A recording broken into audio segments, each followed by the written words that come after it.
It is 6 a.m. from the 104.5 The Zone studios. Good morning. I'm Justin Hawkins. The Tennessee Titans season opener has been reported per Jordan Schultz. The Titans will travel to Denver to face the Broncos on Sunday, September 7th for Week 1 and what is expected to be rookie quarterback Cam Ward's debut. As more scheduled news continues to drop, we will keep you updated. And a reminder, the full 2025 NFL schedule will drop tonight at 7 p.m. In other Titans news, the Tennessee Titans made some moves yesterday, signing cornerback Amani Oruwariye and defensive lineman Carlos Watkins. The Titans were also awarded linebacker Amari Burney off waivers from the Las Vegas Raiders. Conversely, the Titans terminated the contract of Abdullah Anderson and also waived Garnett Hollis Jr. In the NBA playoffs, the Indiana Pacers eliminated the Cleveland Cavaliers in Game 5 last night, 114-105, to advance to the Eastern Conference Finals. They now await the winner of the New York Knicks and Boston Celtics, where the Knicks have a 3-1 series lead in Game 5. Tonight in Boston, tip-off is at 6 p.m. Boston will be without star Jason Tatum, as the news dropped last night that he'll be out the remainder of the postseason and possibly much of next season, as he had surgery to repair a ruptured Achilles. For all your foundation repair and waterproofing needs, visit USSTN.com. Breaking news at once on your home for the Titans and Vols. This is 104.5 The Zone.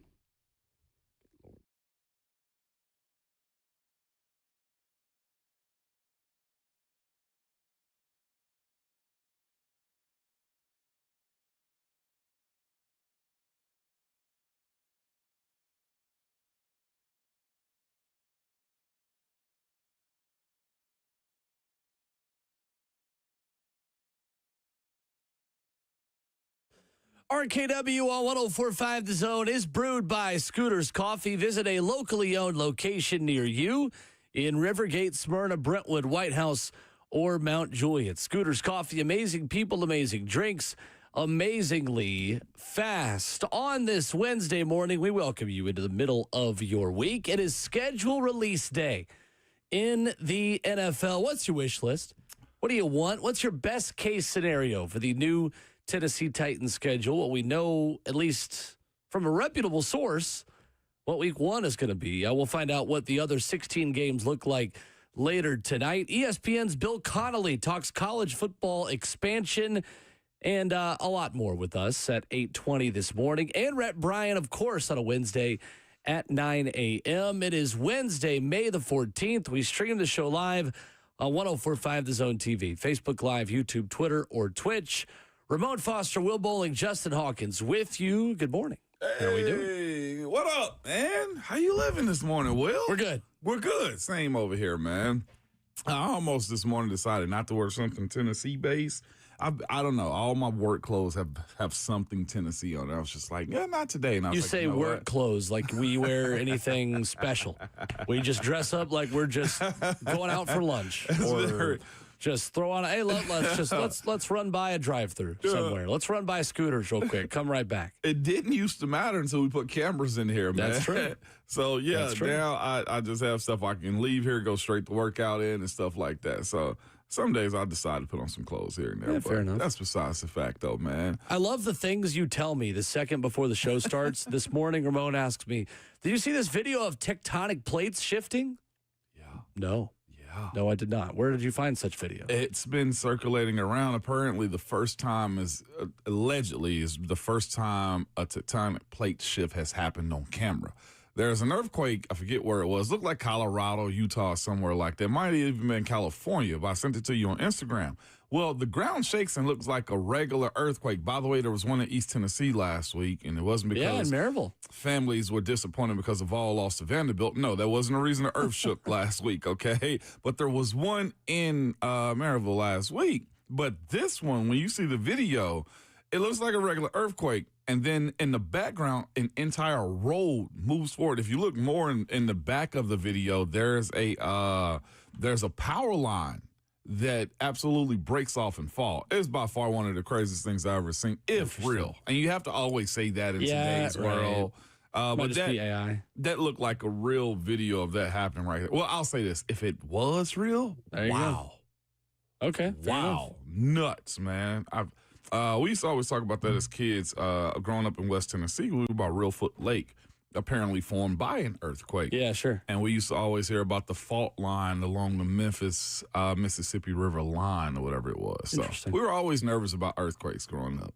That was one of our childhood like nervous things. Like, oh, an earthquake, get underneath your desk. Yes. I've never experienced one. You have me either. Like I feel like I've been in Knoxville and one allegedly shook. Sure. But like I never felt it. I know Pennsylvania, we had one in Pittsburgh one time and still didn't feel it. Like I don't know what I'm expecting from it. All I know is this.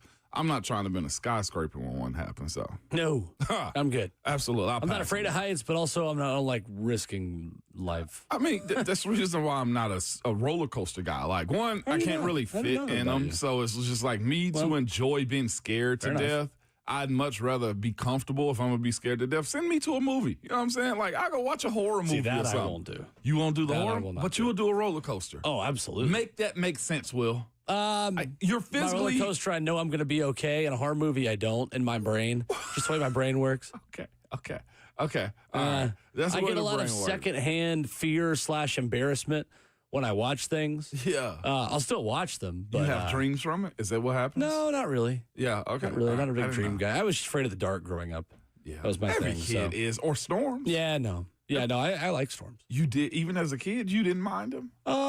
I don't really know, honestly. It wasn't significant enough for me to really think about it, to be honest with I you. used to go outside on the porch and watch the storms. Yeah, I did that sometimes, too. You criminals. Jeez. I used to think, though, as a little kid, that if a tornado swept you up, then you turned into a tornado. True story. No. Probably until I was like 5. I was like, I'm going to be a little tornado. Yeah, seriously. Exactly what I thought. Exactly what I As a thought. kid, that makes sense. No, yeah, for sure. Kids don't have brains that logically think through things. We just, we just grow up thinking something and think that's the way it goes. Well, one of my childhood beliefs was believing that how my aunties or my mom got pregnant was eating watermelon seeds. Oh, okay. That was one. Watermelon seed. Don't swallow the watermelon seed. Like that's what I thought. When a male watermelon and a female watermelon love each other very much. It made sense as a child. Will. It sounds like when people told you if you swallowed bubble gum that your stomach would get all sticky inside. I still believe that. It doesn't?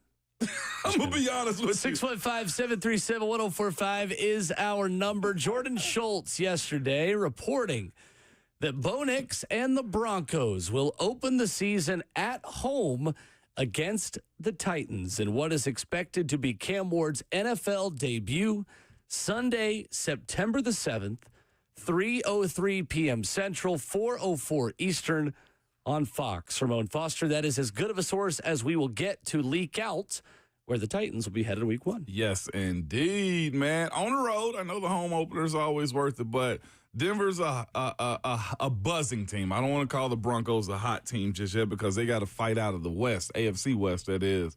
But to me, I love that. I'll be quite honest with you. I know it's 1 o'clock Mountain Time, if I'm not mistaken, but being in an afternoon slot to where you can at least have more eyes on you because there's a smaller concentration of games. Sure. I've always considered those semi-primetime games and absolutely love that for Cam Ward and the Titans to be real with you. That's actually pretty cool. That's the first step to prime times.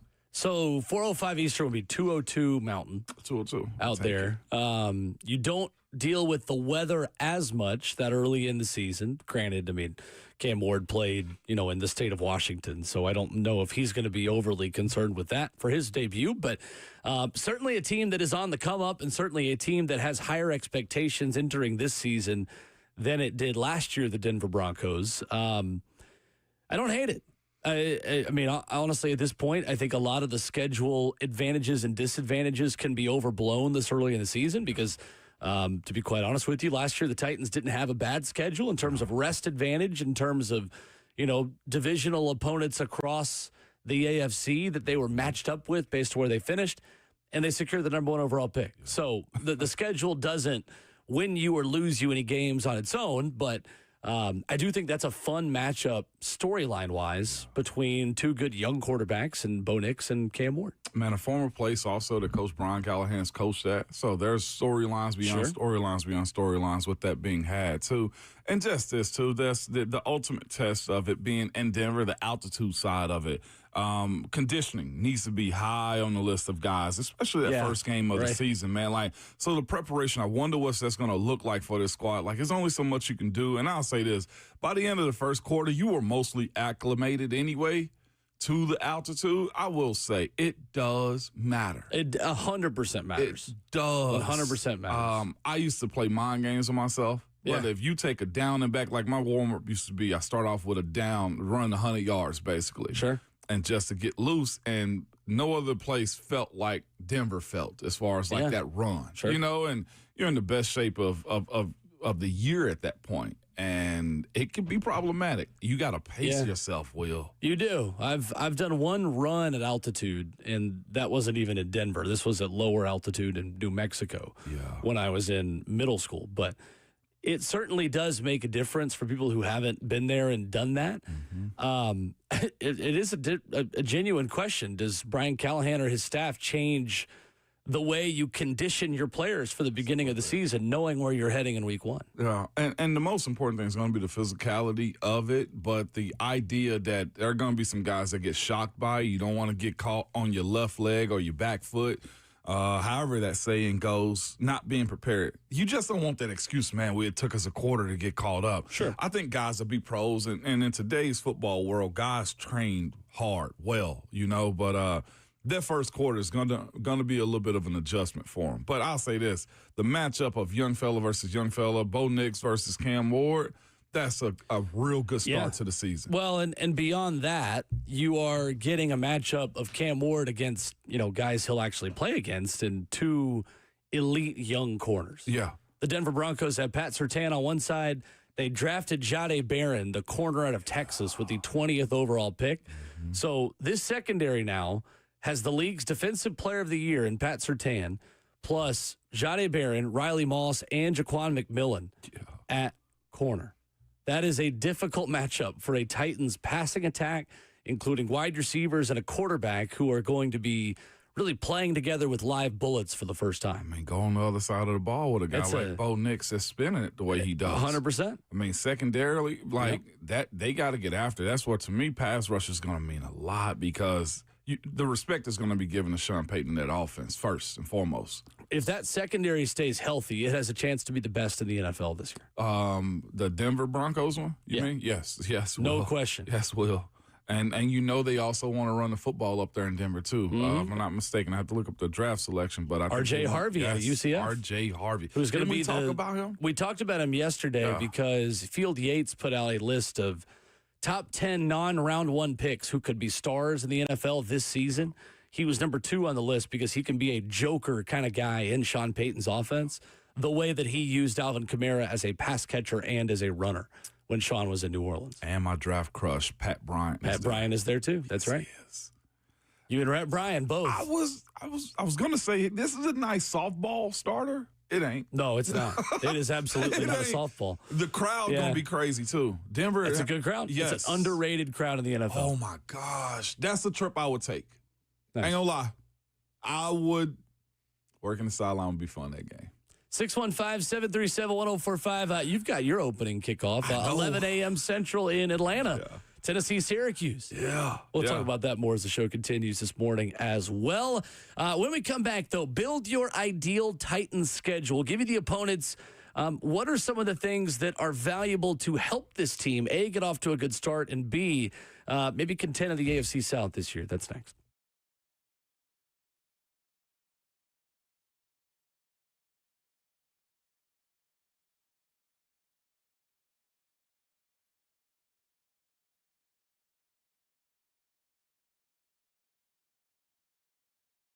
Hey, it's Ramon Foster here.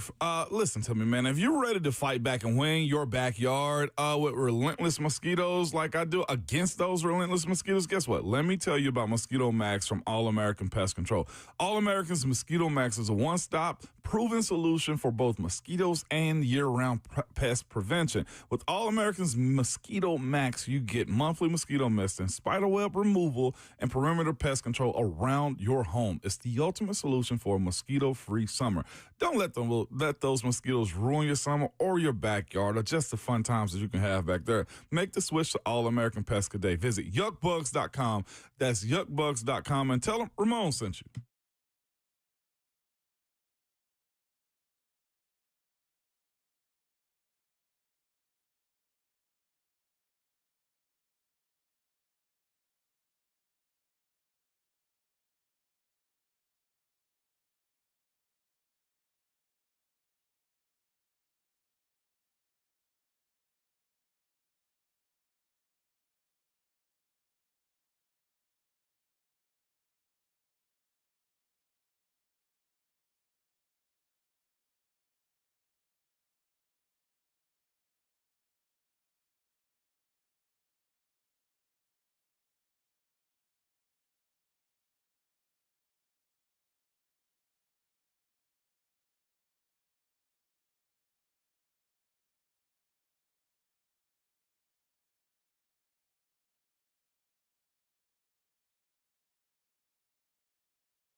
Wednesday morning, RKW 104.5, The Zone. Ramon Foster, Will Bowling, Justin Hawkins with you. 615-737-1045 is our number. Some Titans headlines to begin the morning.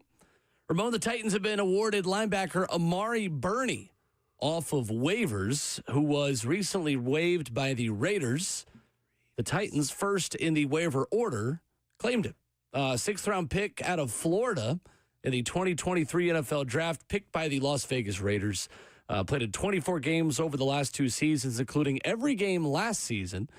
He has been credited with 27 tackles, 3 tackles for loss, a quarterback hit, and a forced fumble. Mike Bergonzi wasn't lying when he told us last week that the waiver order would be a big roster acquisition tool for him and his staff moving forward. No doubt about it, man. Fits into what Coach Bryan Callahan is also, guys that's played big-time university football coming out of Florida, a guy that's also a former draft pick. I do view him as one of those guys, man, that's going to have to fight for reps on the field, his defensive unit, as it pertains to Coach Denard Wilson goes. And I see him being in a spot to where he can be a factor in special teams. Like, this is a special teamer's move to me more than anything. Big body guy that's an athlete, get up and down the field, man. That's where he's going to have to prove his head. But again, the facilitation to me of competition at a lot of different positions is also what's happening. That's a lot of positions in that conversation right there. But what they want to do is create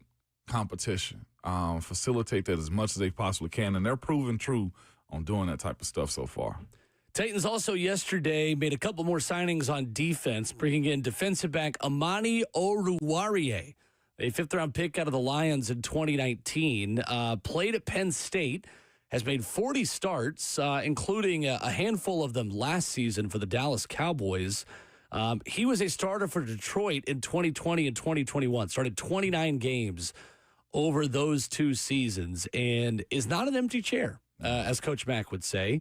Started 6 games last year, has 10 career interceptions, including 6 INTs and 11 pass breakups in 2021 with the Detroit Lions. I would say a favorite to be on the roster, be on the opening roster to begin the season, and someone that adds a little bit more depth in the quarterback room. The Titans also bring in defensive end Carlos Watkins while releasing defensive tackle Abdullah Anderson. Watkins, 4th-round pick in 2017, a guy that adds to a room that doesn't have a ton of depth right now, Ramon. No, not that, and long experience in the league, too. Watson's been around for a little while, so he understands the league. Watkins, yeah. He understands the league and what it pertains to as far as how to prep themselves, get ready, and also just the understanding of how to play for a guy and Coach Rocker. So those are the things right there that you want coming into it. Again, you got to hit the ground running this year, and I do think that's a little bit of last year's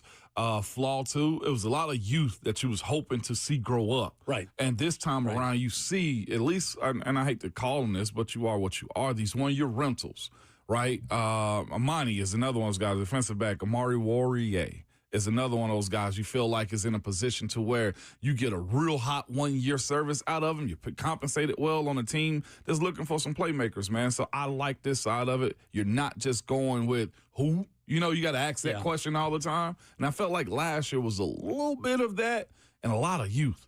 So you are at defensive line now, still behind those first 3 guys, Jeffrey Simmons, Devondre Sweat, Sebastian Joseph Day. Behind those 3, James Lynch, Cam Horsley, Isaiah Rakes, Philip Bleedy, and Devontae O'Malley. Those are your defensive ends. At nose tackle, you have ESPN.com as the depth chart is Keandre Coburn and Carlos Watkins. Yeah. That Carlos Watkins 2 behind him, too? I don't know if Carlos Watkins is a nose tackle, but nose tackle. He's another guy in that room. So again, not a ton of depth there. That's a lot of bodies. And Amani Oruwariye goes in behind Jarvis Brownlee on the depth chart, according to ESPN.com. I think that's interesting. L'Jarius Sneed on one side, Brownlee on the other, McCreary in the slot.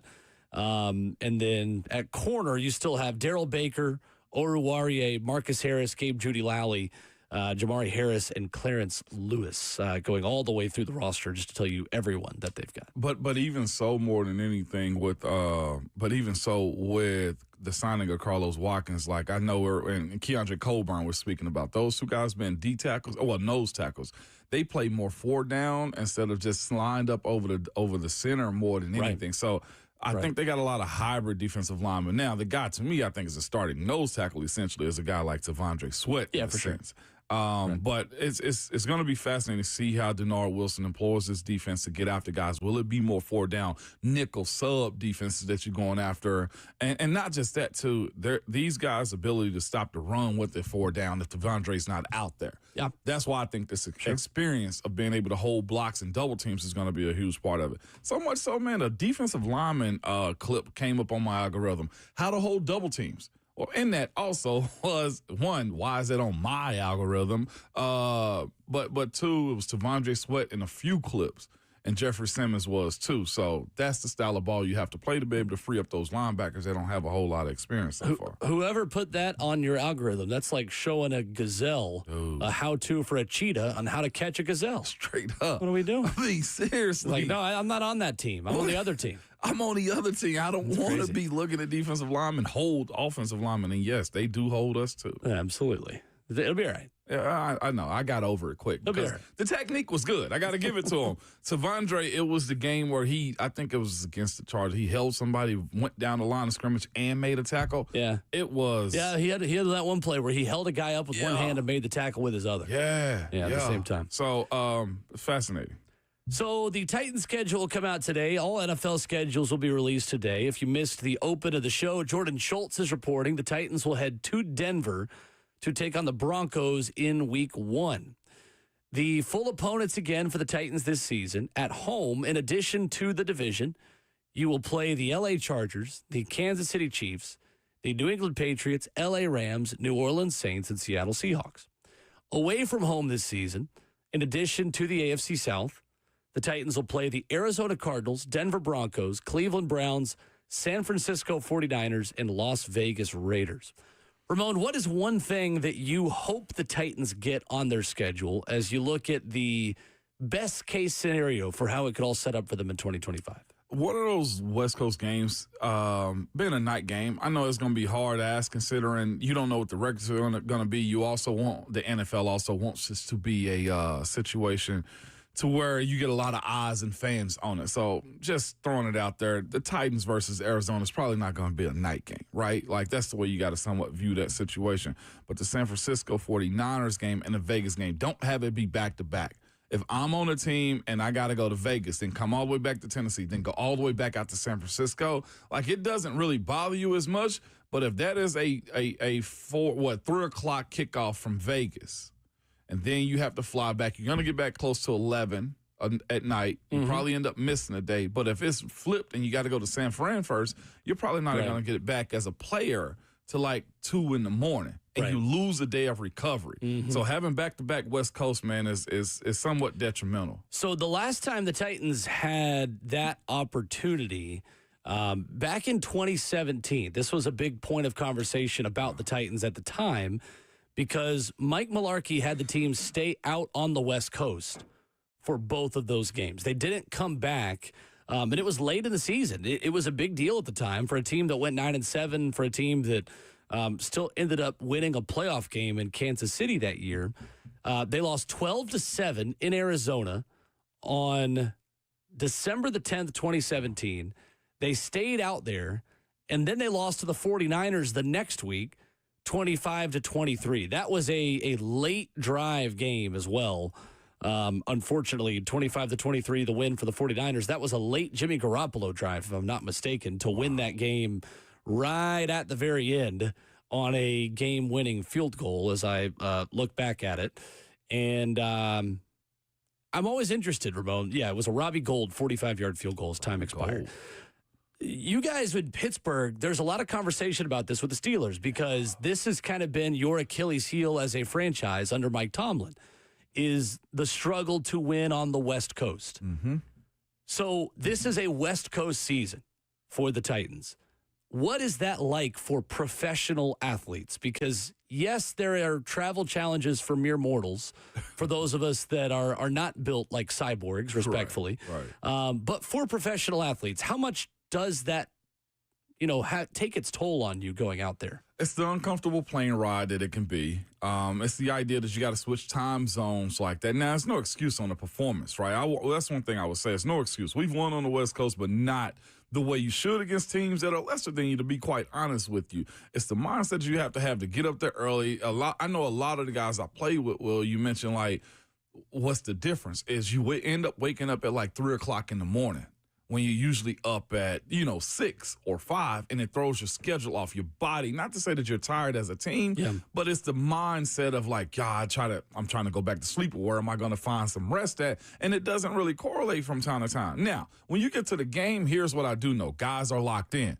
Now, I'm not sure if the makeup of your sleep pattern that you've broken, or the idea that, look, you've been up since 3 o'clock, and it's a long day. You also got to go be physical. But it did play a part into us losing numerous times on the West Coast. I distinctly remember losing against the Terrell Pryor Vegas team that we were way better than.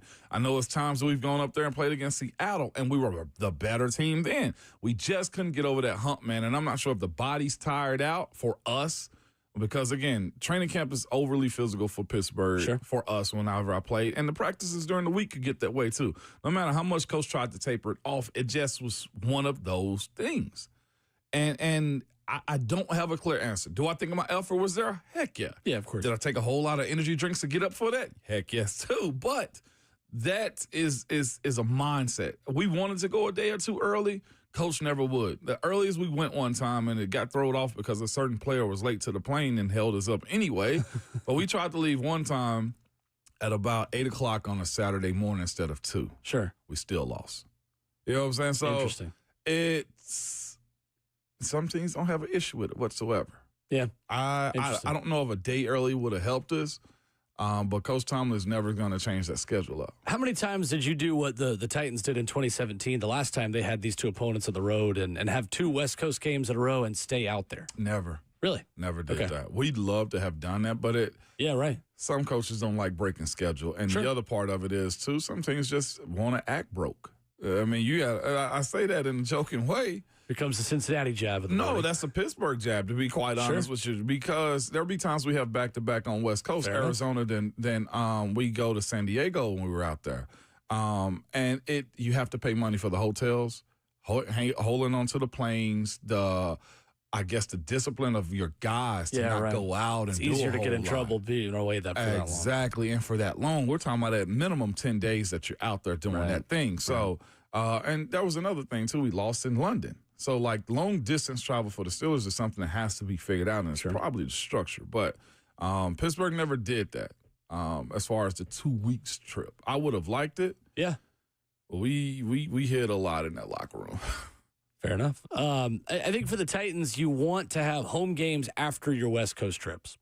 If you've got a Sunday where you're getting home at 1 a.m., you'd like to be able to have a home game the next week. And again, we're talking marginal differences. Again, these things don't win you or lose you games, but the sleep deprivation, the circadian rhythm, the changes in your schedule, having 2 straight West Coast trips like that, it is challenging. And a lot of teams decide to just stay out on the West Coast the whole time.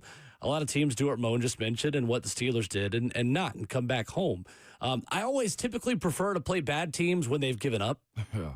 Like, I'd rather play Cleveland and New Orleans late in the season. Now, there are 2 sides to that.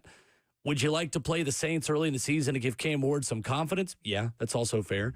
But and the Saints probably aren't the best example. They still have at least a decent enough defense. But I'd like for this defense to play Tyler Shuck, before he's gotten his feet wet in the NFL. But Patriots game, Mike Vrabel coming back to town. That's going to be the one that everyone nationally is going to circle when they look at this Titans schedule.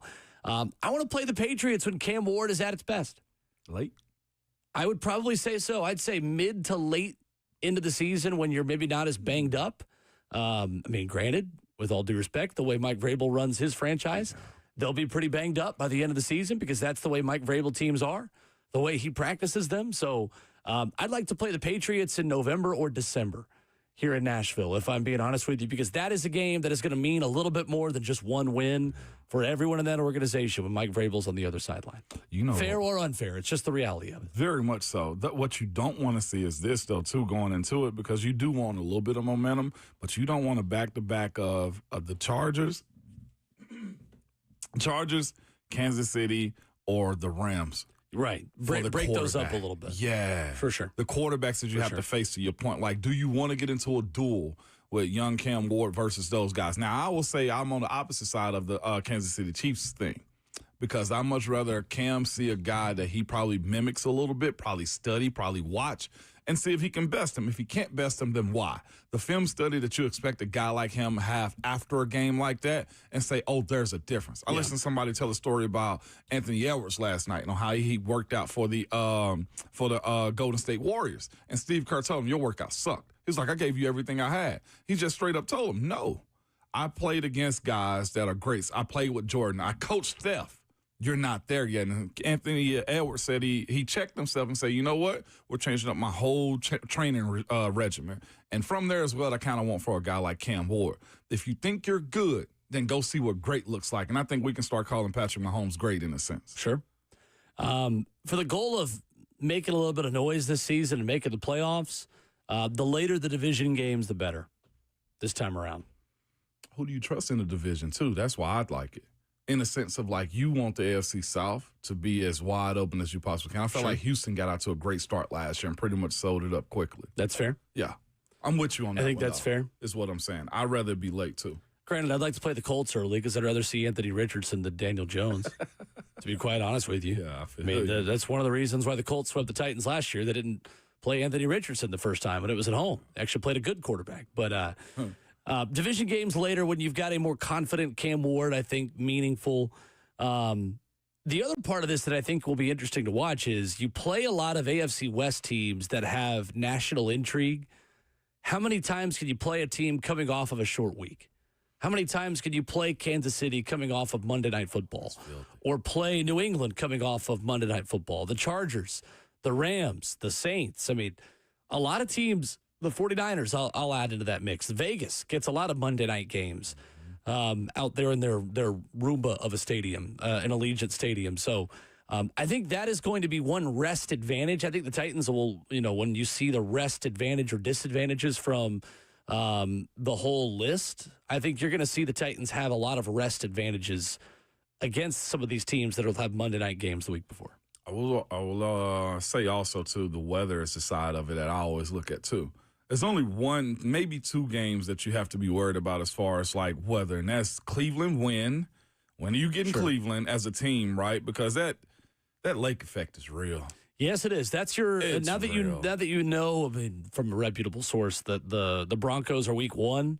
That's your other cold weather game. You're waiting to find out when it is Cleveland. The worst weather you'll have is probably here in Tennessee or Cleveland or Jacksonville, depending on the time of the year. Depending on the weather or the rain or the intense heat. Yeah. Right. Everything else is indoors San Francisco doesn't get hot like the South does. So I'll take it.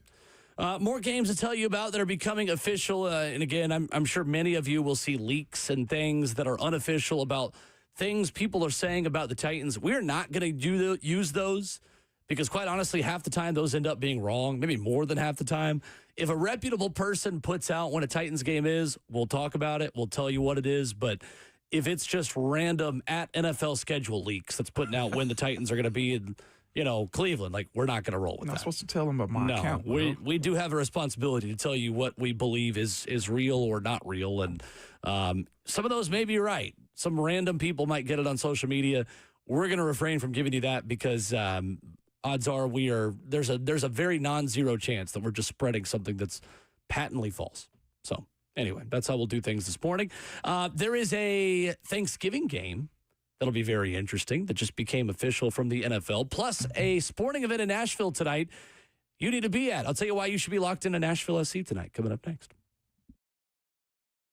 We love being part of the moments that matter, which is why we're announcing employee pricing for everyone. You pay what we pay. Employee pricing at Two Rivers Ford. Locally owned, American made.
RKW on 104.5 The Zone continues on this Wednesday morning. 615-737-1045 is our number.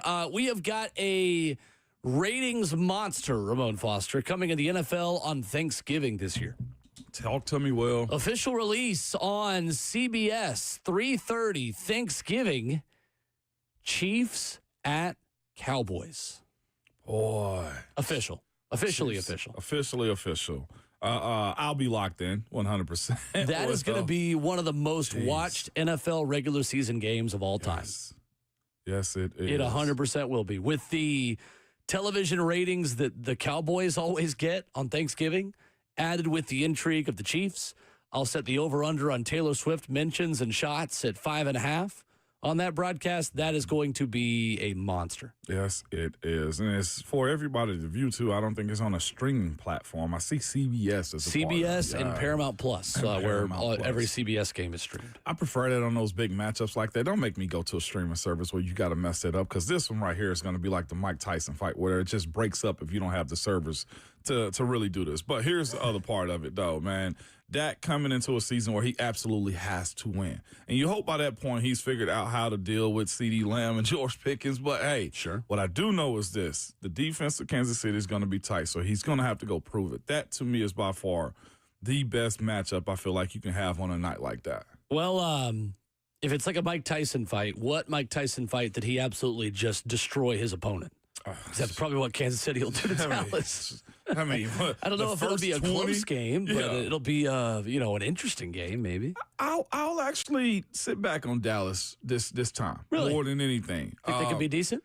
Because what I'm hoping is this: you get a better version of Dak. The fact that he wasn't what you needed him to be last year, it was because of injuries or just because of how it unfolded for him, and they're super excited about a new wide receiver. Sure. If Dak can deal the way you want him to, then this fits the bill. They invested in their offensive line also. This past draft, that was their first-round pick. This is one of those games to me where I feel like Dallas should compete. Now, by the end of the third quarter, it could be a different story. But the kickoff of it, like you said, should be insanely good. Yeah, it'll be fun. There you go. So Chiefs-Cowboys on Thanksgiving in Dallas. Tonight in Nashville. Yeah, in Dallas. Well, they always host a Thanksgiving game. They never go on the road. Just don't show Jerry being weird. Like, I hate when they show Jerry in, like, bad situations, though, too. It's just like, let the man just be him and his older golden I like watching him when he gets mad. You like him cringy, Absolutely. don't you? Oh, my God. I don't like the Cowboys. I like watching him get upset. Like, what Taylor Swift does to folks, Jerry Jones does to me. I don't know why. It's just... Why Jerry? You know what I'm saying? You know he's miserable. You know he's a Pro Football Hall of Famer. He's miserable as hell. That's why. They love seeing miserable Jerry. Usually. It is fun to watch him melt down a little bit, though. And it's the worst meltdowns I feel like you see of any NFL owner. Mm-hmm. That's what it is. I mean, except David Tepper throwing, a cup of ice? Yeah. For the Carolina Panthers a couple years ago? Former Steelers. There's no projectiles coming from the Jerry Jones suite. Cowboy Stadium. No, absolutely not. I mean, he's so blinded by the glare coming through the window to the, one side of the stadium that he probably couldn't even see anyone down there to throw some ice at them. Which is why it's a night game. What I do enjoy, though, what I will say, is him just pacing with his little clan, a group around him, man, to the locker room after losses. Just like, what are you going to do, Jerry? Like, well, he can fire people. He's spot. the president of football operations. On the spot? I mean, crazier things have happened in Dallas. That's true. All right, I'm going to get off, Jerry. Landman star, Jerry Jones, as he is known around these parts. What a great segment he had right there, too. Coming up tonight in Nashville, Nashville SC back in action with a 4-game home win streak on the line against the New York Red Bulls this evening. We'll have the call for you, myself and Eddie Carvaccio at 7 o'clock, pregame coverage. A 7:30 kick tonight here on The Zone and television on Apple TV. This is the one team, Ramon, that Nashville has played more than 4 times and never beaten in club history. Red Bulls have kind of been one of those teams. However, if there is a time that Nashville can get over the hump against these guys, it might be tonight. Nashville has reached 20 points in the MLS season, the fastest it ever has in its club history. And this the 6th season ever of Nashville Soccer Club soccer. 12 matches, 20 points. Nashville coming off a 2-1 win over Charlotte over the weekend. Nashville has one of the best attacks in Major League Soccer right now. The boys in gold, 22 goals scored this year. That's second best in the Eastern Conference. Shots on target per game, over 6 of them. That's number 1 in all of MLS. Expected goals is a metric that takes everything that you do. It tells you how many goals you should score based on the production that you've had. And they are 3rd in the league and 1st in the Eastern Conference in terms of the expected goals and the chances they've created. If you're looking for something to do tonight that is in great weather, that is, late in the school year, you'll get home at a good time. Soccer games are 2 hours. You'll be out of there by 9:45. Not that late on a school night. Get over to Geodis Park tonight. It should be fun against the Red Bulls. It'll be a fun game. Why is this one so much different than years past? Like, I feel like there's an opportunity to win tonight for Nashville FC. Yeah, there is. I think every time they play at home, there's an opportunity to win. Nashville's already won as many games at home this year as they did all of last season. And we're just over a third into the season. Okay. This is not only a fun team to watch for soccer fans. I think if you are not really a soccer person, or you just like Nashville, or you grew up here and you're maybe wanting a reason to get into it, this is the team for you. And Mike Jacobs and head coach BJ Callahan have talked a lot about building a team for Nashville. They are really, really fun to watch for the neutral fan or just for someone that doesn't really know what they're watching. They will create a lot of chances. They are scoring goals right now. Hani Mukhtar with another goal over the weekend. For Nashville, he's got a goal contribution, a goal or assist in 3 straight games, up to 5 goals and 4 assists in 12 games. They are really fun right now, and so I'm excited about this one. I know you mentioned Red Bulls, right? That's what I call them, Red Bulls. Red Bulls. As being a fast, quick team. Yeah, energy drink soccer. Energy drink soccer is what they do. Combating that, how do you actually slow that down, or can you slow that down? That's a great question. You know? You have to find ways to relieve pressure when they press you. Okay. So simply put, you either kick it long to someone who's running in behind those lines that are shifting forward against you, or you've got to dribble past or pass around guys that are coming right at you. They press as much as anybody away from home in the entire league. So they certainly do not hold back. Yeah. But Red Bulls have made the postseason 15 straight years. That is the most in any North American sport. Okay. 15 straight seasons. Yeah. They scored 7 goals over the weekend against LA Galaxy in a rematch of the MLS Cup final. How many? 7-0. Yeah. Oh. But their offense hasn't been good this year, but they were over the weekend. The other way I can incentivize you, as Jordan mentions on the YouTube chat, $1 hot dogs tonight as well at Geodis Park. So they got you covered. It is. Got you covered. Anyway, weather's supposed to be nice. It's supposed to be a fun night at Geodis, and you should be there for Nashville SC and New York Red Bulls. 615-737-1045 is our number. Coming up in hour number 2, another NFL team is meeting with state officials looking at a new stadium. I've got a potential issue with that we'll talk about next.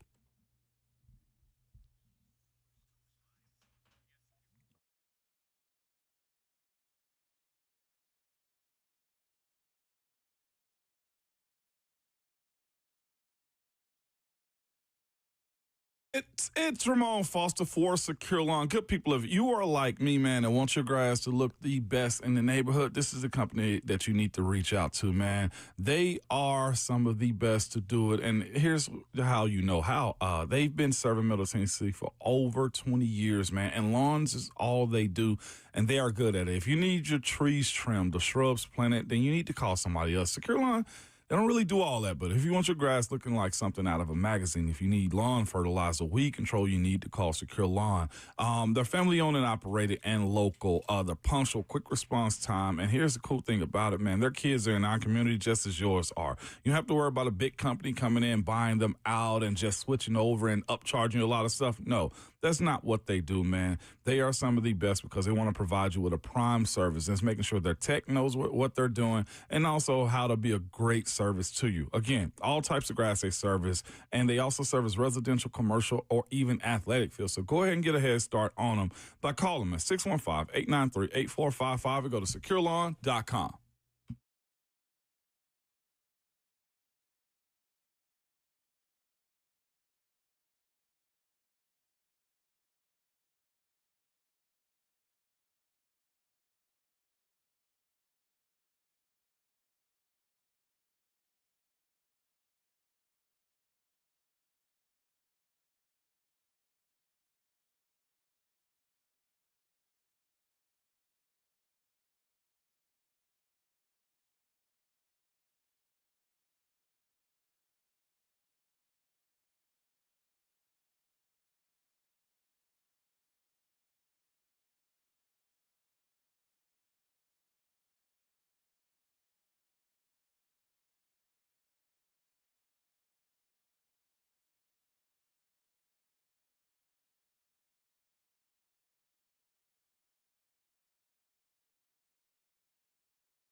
It is 7:01 from the 104.5 The Zone studios. Good morning. I'm Justin Hawkins. The Tennessee Titans season opener has been reported per Jordan Schultz. The Titans will travel to Denver to face the Broncos on Sunday, September 7th for Week 1 and was expected to be rookie quarterback Cam Ward's debut. As more scheduled news continues to drop, we will keep you updated.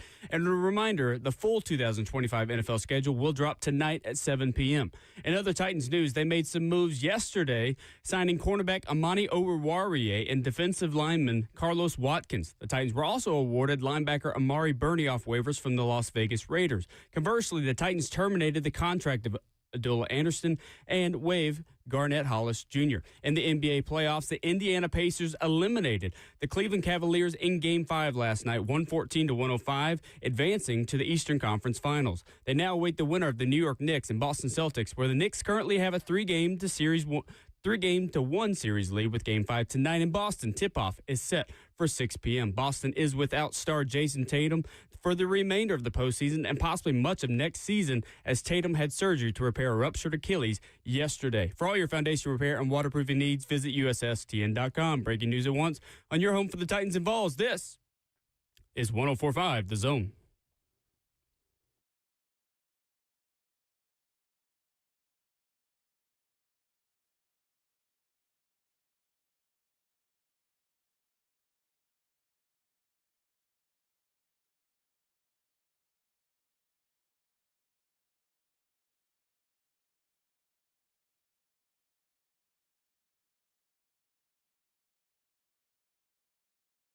RKW 104.5 The Zone into our number 2 on this Wednesday edition. We're going to talk some college football coming up in 15 minutes. You might not have seen the headline of the college football world yesterday.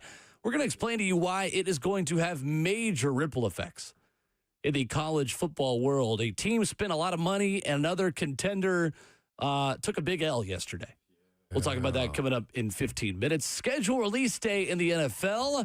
If you missed it earlier this morning, we told you late last night how Jordan Schultz of Fox says that the Titans will head to Denver in Week 1. Titans-Broncos, not made official yet.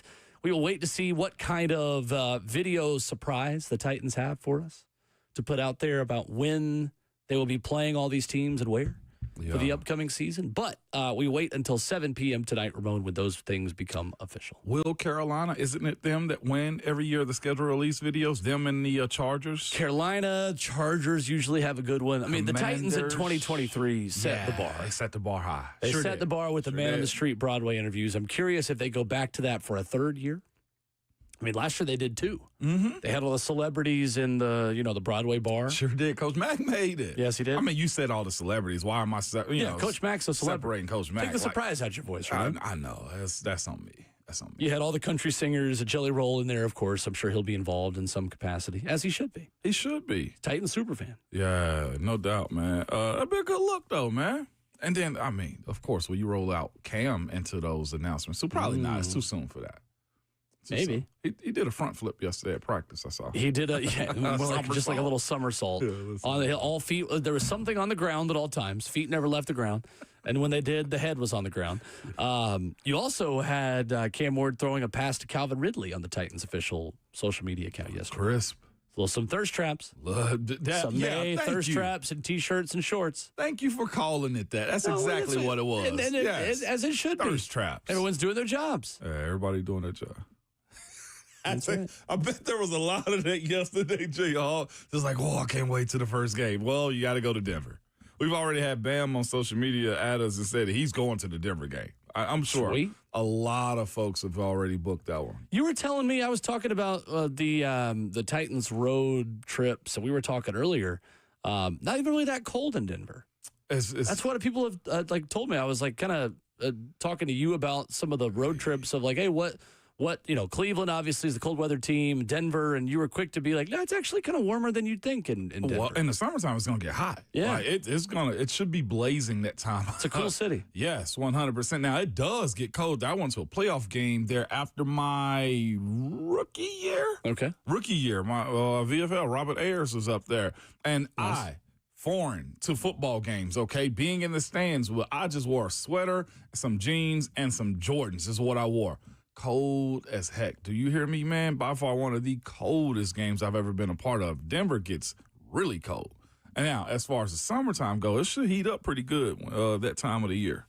And on top of the altitude, too. But it's not like, most fans have to run and play. You'll just notice your walks will be a little, when you go up the breath. stairs to your section or go up the ramp to your section, you might just be a little more winded than usual. That'll be the first, start of. It's like, walk up some steps if you think it's not real. That's what I would tell the folks that hadn't ever been up there. But Denver's a fun place. It's a beautiful city. I was telling you on break, I was like, Denver would be one of those places I would consider living if I didn't love being in Tennessee. Yeah, for sure. I legitimately would live in Denver. I think it's a cool place to be at. So there is another team that is kicking the tires, and maybe more than just kicking the tires at this point, on building an indoor stadium in the NFL, and the big guns are out. So this week, Roger Goodell and Jimmy Haslam have met with Ohio officials about a proposed Brown stadium. Rich Exner of Cleveland.com with this story. Goodell joined Jimmy Haslam to meet with Ohio Governor Mike DeWine and other state leaders to help secure public money. So the Browns have two options on the table: renovate their current stadium on the Cleveland lakefront or build a new domed stadium in Brook Park. The Browns want to move to Brook Park, which is about 20 minutes away from the site where they have played throughout their history in two different facilities.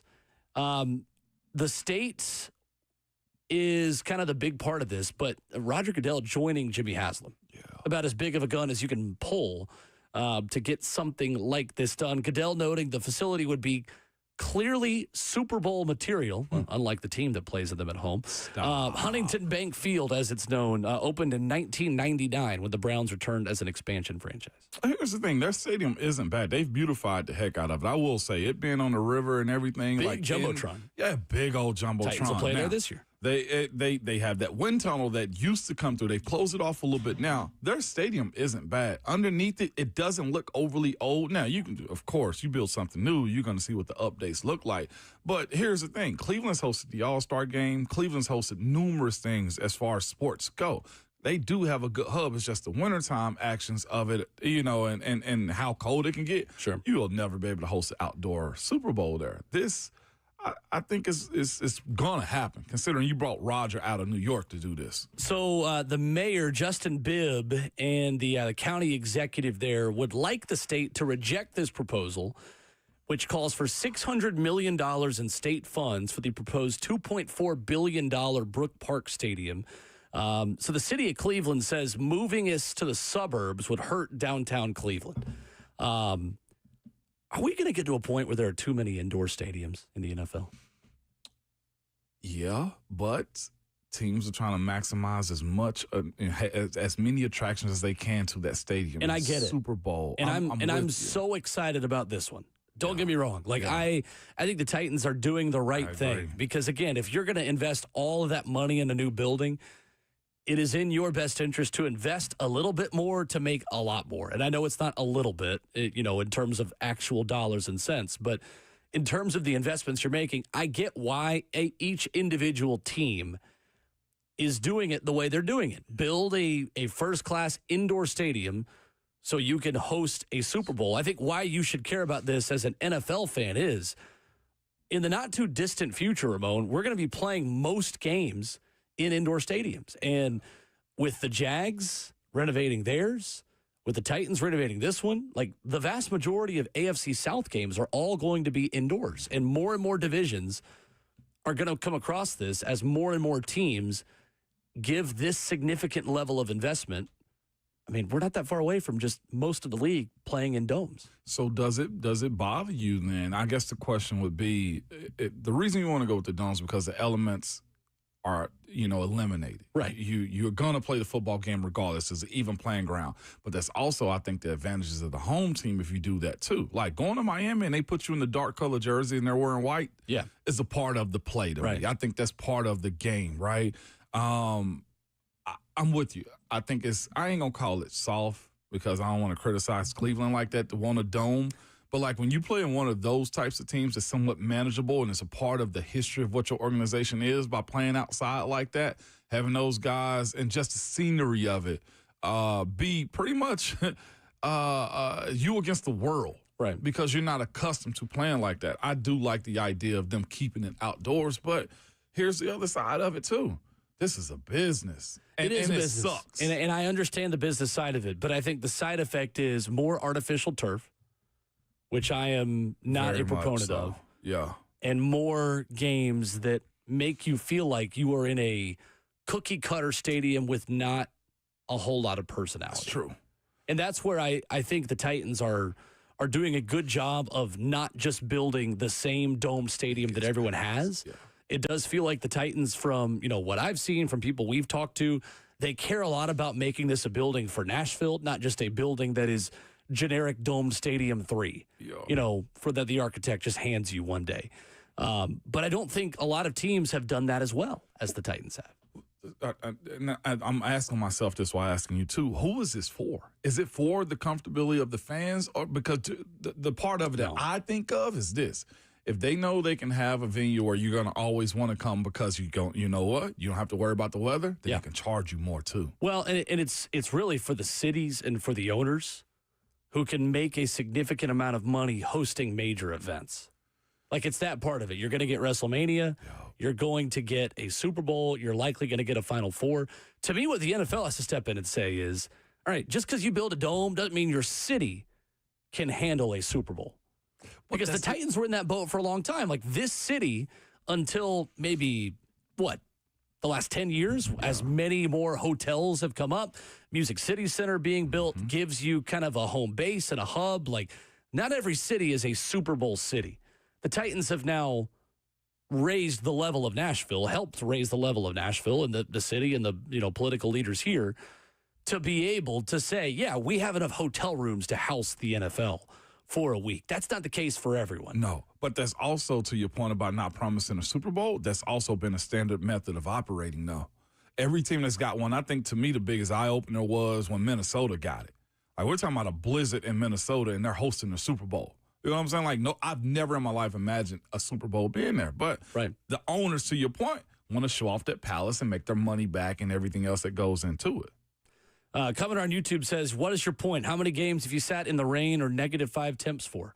I sat in 10 degrees in Columbus this past December for Tennessee, Ohio State, watched the Vols get destroyed. And I sat in 0 degrees for Titans-Texans a few years ago. Yeah. On the Christmas Eve game? No. That was Texans, right? Texans, yes, it was. When there was still ice in all the seats? Yep. I was there outside.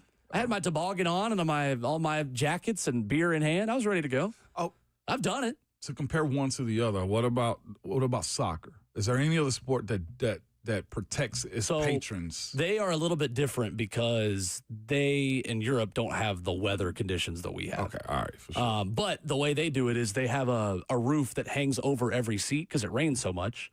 That way fans don't get wet, but there's still an opening at the top of it. It's just like a canopy that comes over.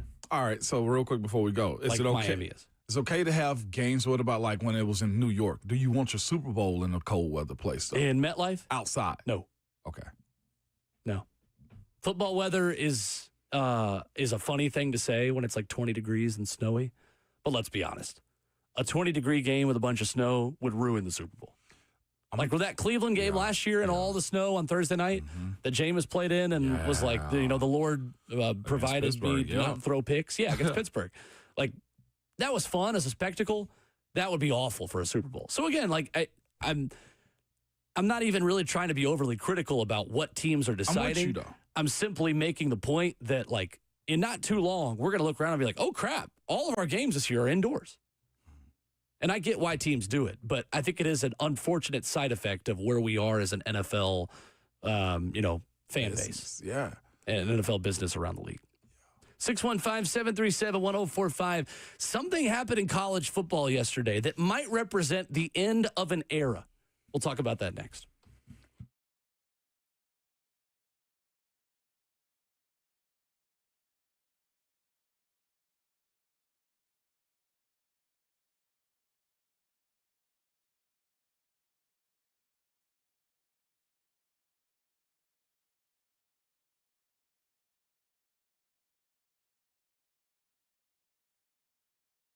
Hey, it's Will Bowling. Are you having some electrical issues Well, available 24/7, the Lee Company team handles electrical problems and more in short order.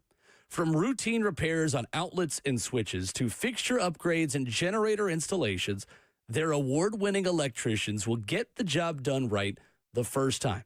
And I love working with Lee Company because they got over 80 years of experience. Since 1944, Lee Company has been helping people in this area. With 14 community locations now in Tennessee, Kentucky, and Alabama, they are the very best in the business, whether it's HVAC, whether it's plumbing, electrical systems, you name it, Lee Company does it. Contact Lee Company for all your home electrical needs at leecompany.com. That's leecompany.com to schedule with an experienced electrician, or you can call them at 615-567-1000. Again, that's 615-567-1000. 1000. That's Lee Company, all you need.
RKW is brewed by Scooters Coffee on 104.5 The Zone as Hour 2 continues this morning.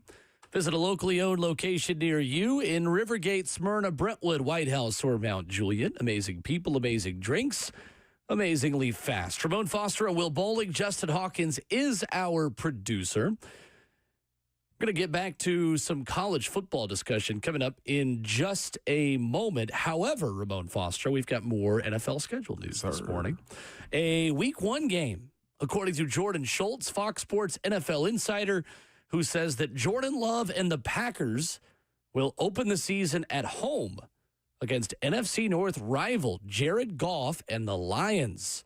Sunday, September the 7th at 4:25 p.m. Eastern Time. Man, what a way to start the season off, man. Heavyweight for sure. Not just that, with all the changes that Detroit has had. I'm not sure what they're going to be this year. As far as the coaching change, Ben Johnson gone, plays a part into who's going to take over. Yeah, the offensive coordinator, who's been given a lot of credit for. You're going to get an opportunity now to see if this is a Dan Campbell DNA-led team. Sure. They got all the weapons. I will say that. Like, when you got that offensive line, that D-line, and that skill that they got with the quarterback is Goff, who's turned himself into a stud. But there's a lot of questions surrounding the who and the how offensively. No more Ben Johnson, no more Aaron Glenn, two head coaches who were coordinators a season ago. This is a big test for him, man. You can big old test, and also for the Packers too. So it's a great one. So yesterday in college football, Miami landed the commitment from number 1 overall recruit Jackson Cantwell. And this was a high-profile battle between 3 heavy hitters in the college football world. So Miami, Georgia, and Oregon battled to the very end for the 5-star plus offensive tackle, according to On3. And On3's Pete Nakos reports that with an offer around the $2 million mark, Miami had the biggest NIL offer on the table, and they also had what Cantwell was looking for on the field. Alex Mirabal, the offensive coordinator, or the offensive line coach, with head coach Mario Cristobal, they have developed a lot of excellent tackle prospects. Not to take anything away from Miami. Those two together, Cristobal and Mirabal. When they were at Oregon, Penei Sewell, now the right tackle for the Detroit Lions, Jonah Williams. Those two guys had a big hand in. Francis Mauigoa, who is a guaranteed first-round pick at the tackle position, barring a major season-ending injury in September. Francis Mauigoa, the number 1 overall tackle a couple of years ago, who almost went to Tennessee, is a major NFL prospect at left tackle. So Ari Wasserman made this point yesterday, Ramon, at On3. This is the end of the super team era in college football. It is harder than ever to build a super team full of 5 stars. Do you agree with that? I do agree with that. That's one of my main conversations when I'll say, as I go back to the Vols, when Tennessee beat Alabama, and it was because of the portal, started NIL era a little bit. That was the one thing that I remember saying, the playing field is even now. You can't just walk into your room, to your point, and base your recruiting off championships. That doesn't matter as much anymore. You can't lay the rings out anymore if you're Kirby Smart, Nick Saban, Dabo, whoever else is out there in that conversation. You can't just walk into a room and promise I'm going to love your baby the way I love my sons. I'm going to make him a better man, and you can trust me with him, mama. Hey, Dad, listen to me. I'm just like you. No, Will. You can't sell the pitches anymore. Not to some. I'll say this, not to most anymore, because everybody's getting something. The playing field, I feel, is a little bit more even. I totally agree. And to be honest with you, Miami is the best example of a team who was given a lifeline as a football program with name, image, and likeness. Texas, I would put in that category. Tennessee, I would put in that category. USC, a team that is allowed to rebuild with the money and investment that it has in its program. So I think what it means for college football is we are done with the days of 1 or 2 teams always being given the benefit of the doubt of elite status. Yep. Georgia is not an elite football team entering 2025 because of the way this curve is flattened out. And Georgia, mind you, has still had elite recruiting classes. They have been ranked in the top 2, I believe, of the last 3 recruiting classes in a row. Mm-hmm. So it's not like their recruiting has really fallen off, but what's the rolling average of how many of those elite prospects that stick around for 3 or 4 seasons? Not very much. No. And I think the college football fan needs to know how quickly all this can fall apart. How quickly it can all fall apart. Tennessee's watching it happen right now in real time. Nico Iamaleava leaving, we don't know what the impact of that is going to be in 2025. Could be enough for Tennessee to only win 6 or 7 games this year. Mm-hmm. Maybe it doesn't matter. Maybe Joey Aguilar is great. It at least lowers your floor enough to where Tennessee could not make a bowl game this year. Right. If nobody steps up at quarterback and they are, worse on defense considering all the pieces that they've lost. So when you look at a program like Georgia now that has had to go to their second or third options on the offensive line, well, we saw what that meant last season for Carson Beck. He didn't have a good enough supporting cast around him to overcome a lot of his mistakes. What did DJ Shockley tell us yesterday, former Georgia quarterback? Yeah, Carson Beck made some mistakes, but Georgia led the country in drops. Georgia led the country in drops. That doesn't happen in a world without name, image, and likeness and the wild, wild west of the transfer portal.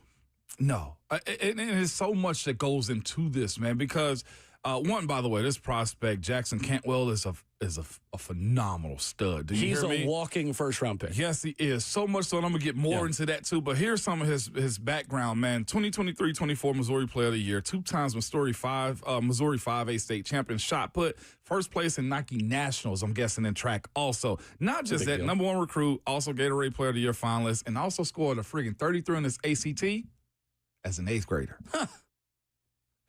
He I don't want to say he's made in a lab, but this kid has had a pathway for a very long time. To your point about that, we mentioned that to DJ Shockley yesterday. Like, I don't know if y'all are a lock for this Cantwell kid. And he was just like, oh, well, Kirby will do his thing. He let you know if you want to do this. He's never going to stop you. I said, but Miami, and also to the other point of like it being an even ground. So here's the things you got to look at this year. Ohio State, they had allegedly had the $20 million roster. There's speculation right now that Texas has a $40 million roster. What you're going to find yourself getting in trouble with is this. If you're a team that want to dominate all of college football, are you willing to, if you're Ohio State, go from 20 to 30? Are you willing to, as far as being Ohio State, are you willing as a fan base, as a collective, as your NIL, aspire to your point of Tennessee goes 5-7?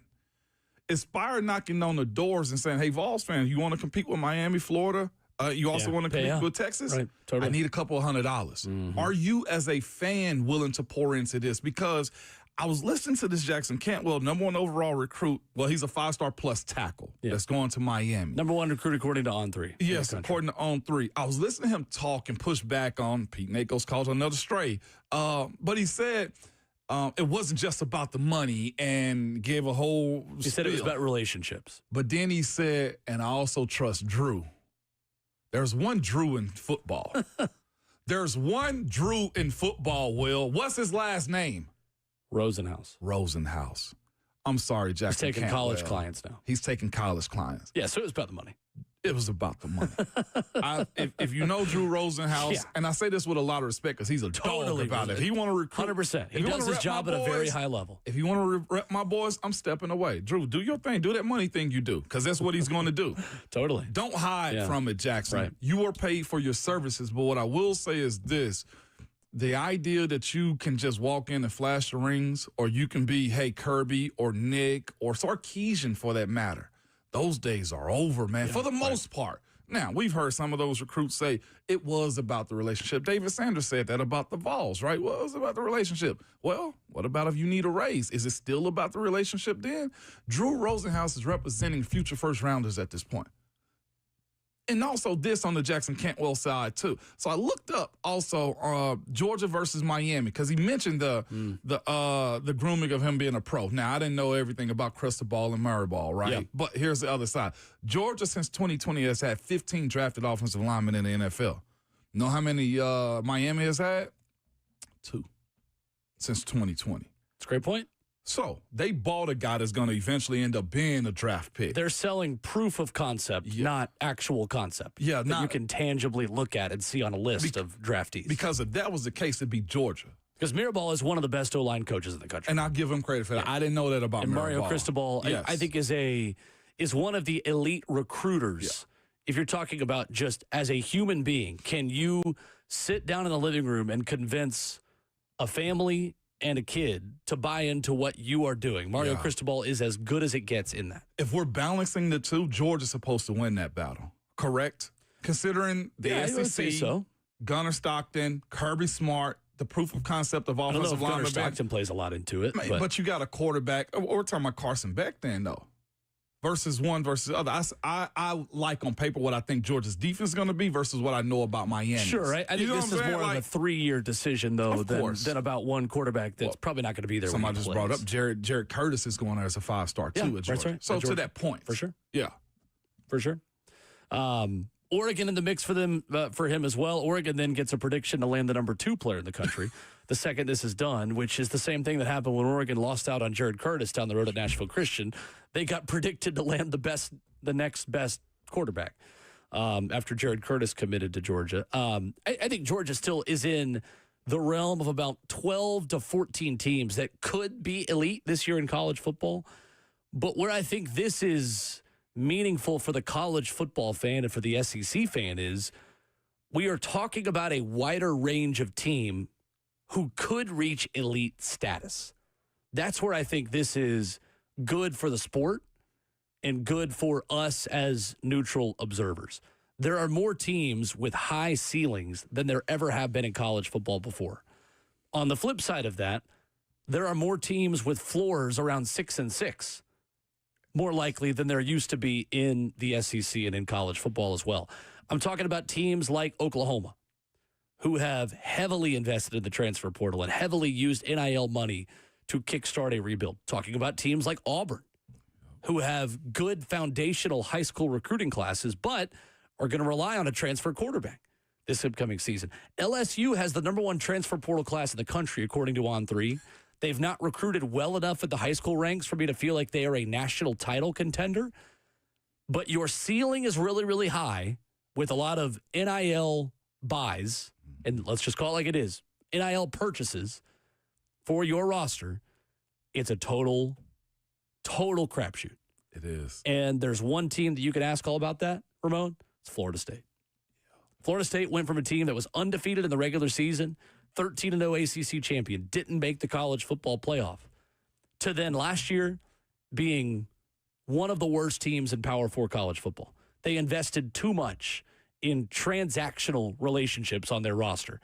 Doesn't just mean transfer portal. Yeah. It means guys that didn't really give a crap of who they were playing for, but it was more about the check that they were getting. Mm-hmm. And they weighed so much into the transfer portal and so much not enough into high school recruiting that, their ceiling might have still been decent last year, but we saw how low their floor was. Yeah, there are more teams that could have Florida State kinds of seasons, maybe not that low, maybe not 10 losses or 9 losses, but there are more teams, I think, than you think that the worst case scenario of their season could be that.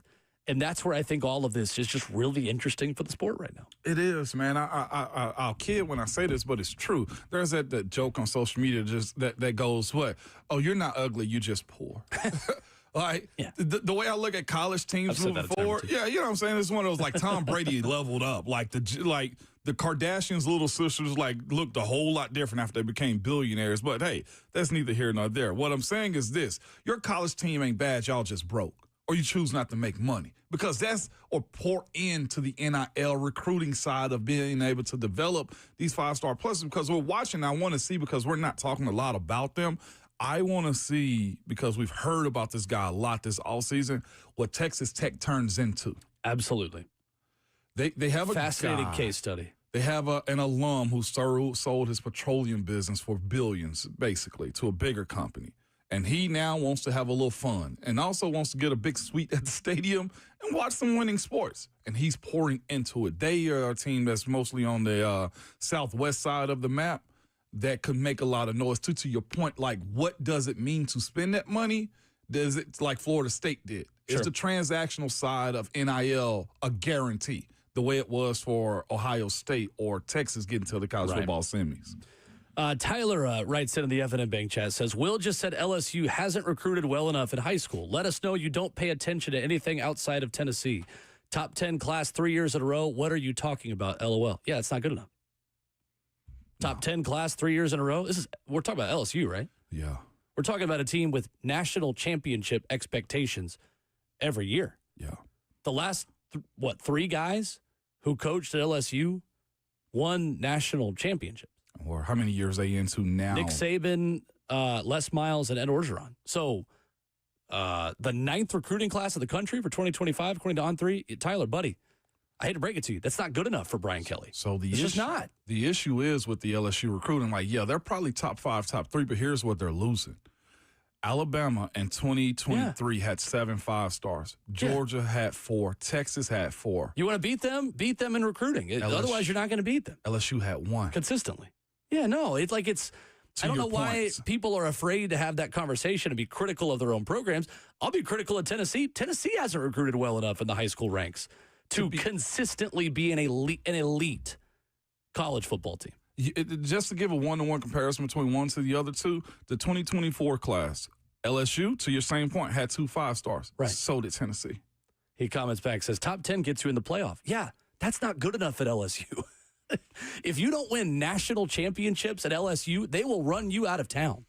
Like, getting in the playoff might be good enough for Bryan Kelly this year, but how much longer can Bryan Kelly just be a 9 or 10 win season team with top 10 recruiting classes? At LSU, with the talent in that state, with the money that program has, you should expect more from your college football program. You should. They're competing right now, respectively, to my university with Tennessee and LSU. The last 2 years, they both had 2 5-stars, according to On3. Now, Tennessee made the college football playoffs. You didn't. Right. So to that conversation, there's validity in it. You can be top 10 and around the party. Being in the party is what LSU, Ohio State, Georgia, and Texas have done. Again, not LSU.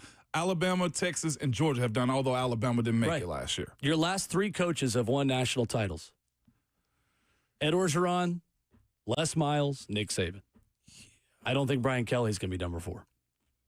Anyway, that's where NIL changes things. And teams like that haven't invested enough, to be fair, LSU got their crap together in the transfer portal this year, but there is more variation on how good or bad you can be with transfers when you just rely on transfer portal talent.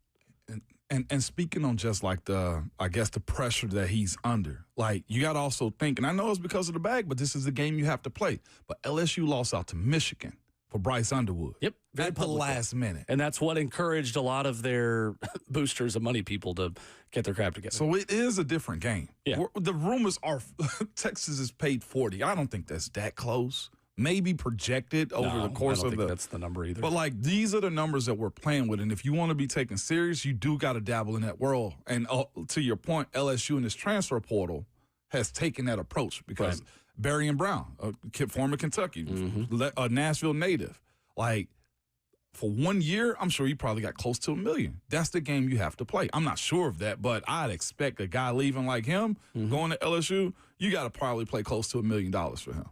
615-737-1045 is our number. Open for your reaction as well with everything we got going on this morning. A little bit of college football, a little bit of NFL on schedule release day here in the league. Coming up, ESPN has a new direct-to-consumer platform.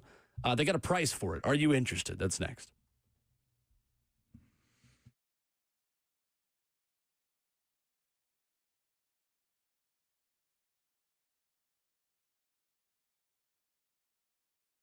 It's Ramon Foss for Two Rivers Ford, man, and I have a huge announcement from them, man. Just in, Two Rivers Ford is now offering employee pricing for everyone. That means you pay what they pay on almost every new Ford on the lot. And at Two Rivers Ford, what you see is always what you get. They don't do things like add expensive accessories or tack on service packages to increase the price of vehicles. No, Two Rivers Ford is upfront and honest every single time, and now they're offering you employee pricing. There's no better time to buy American. There's no better dealership than Two Rivers Ford. Locally owned and operated for over 40 years. Home of the non-commissioned sales team, and now home to employee pricing for everyone. From America, for America, Two Rivers Ford, the South's most trusted Ford dealer.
RKW 104.5 The Zone continues, wrapping up the first half of your Wednesday morning, reminding you to join the Zone this Saturday at Game Terminal for their 4th annual Beer Fest to benefit the Nashville Humane Association.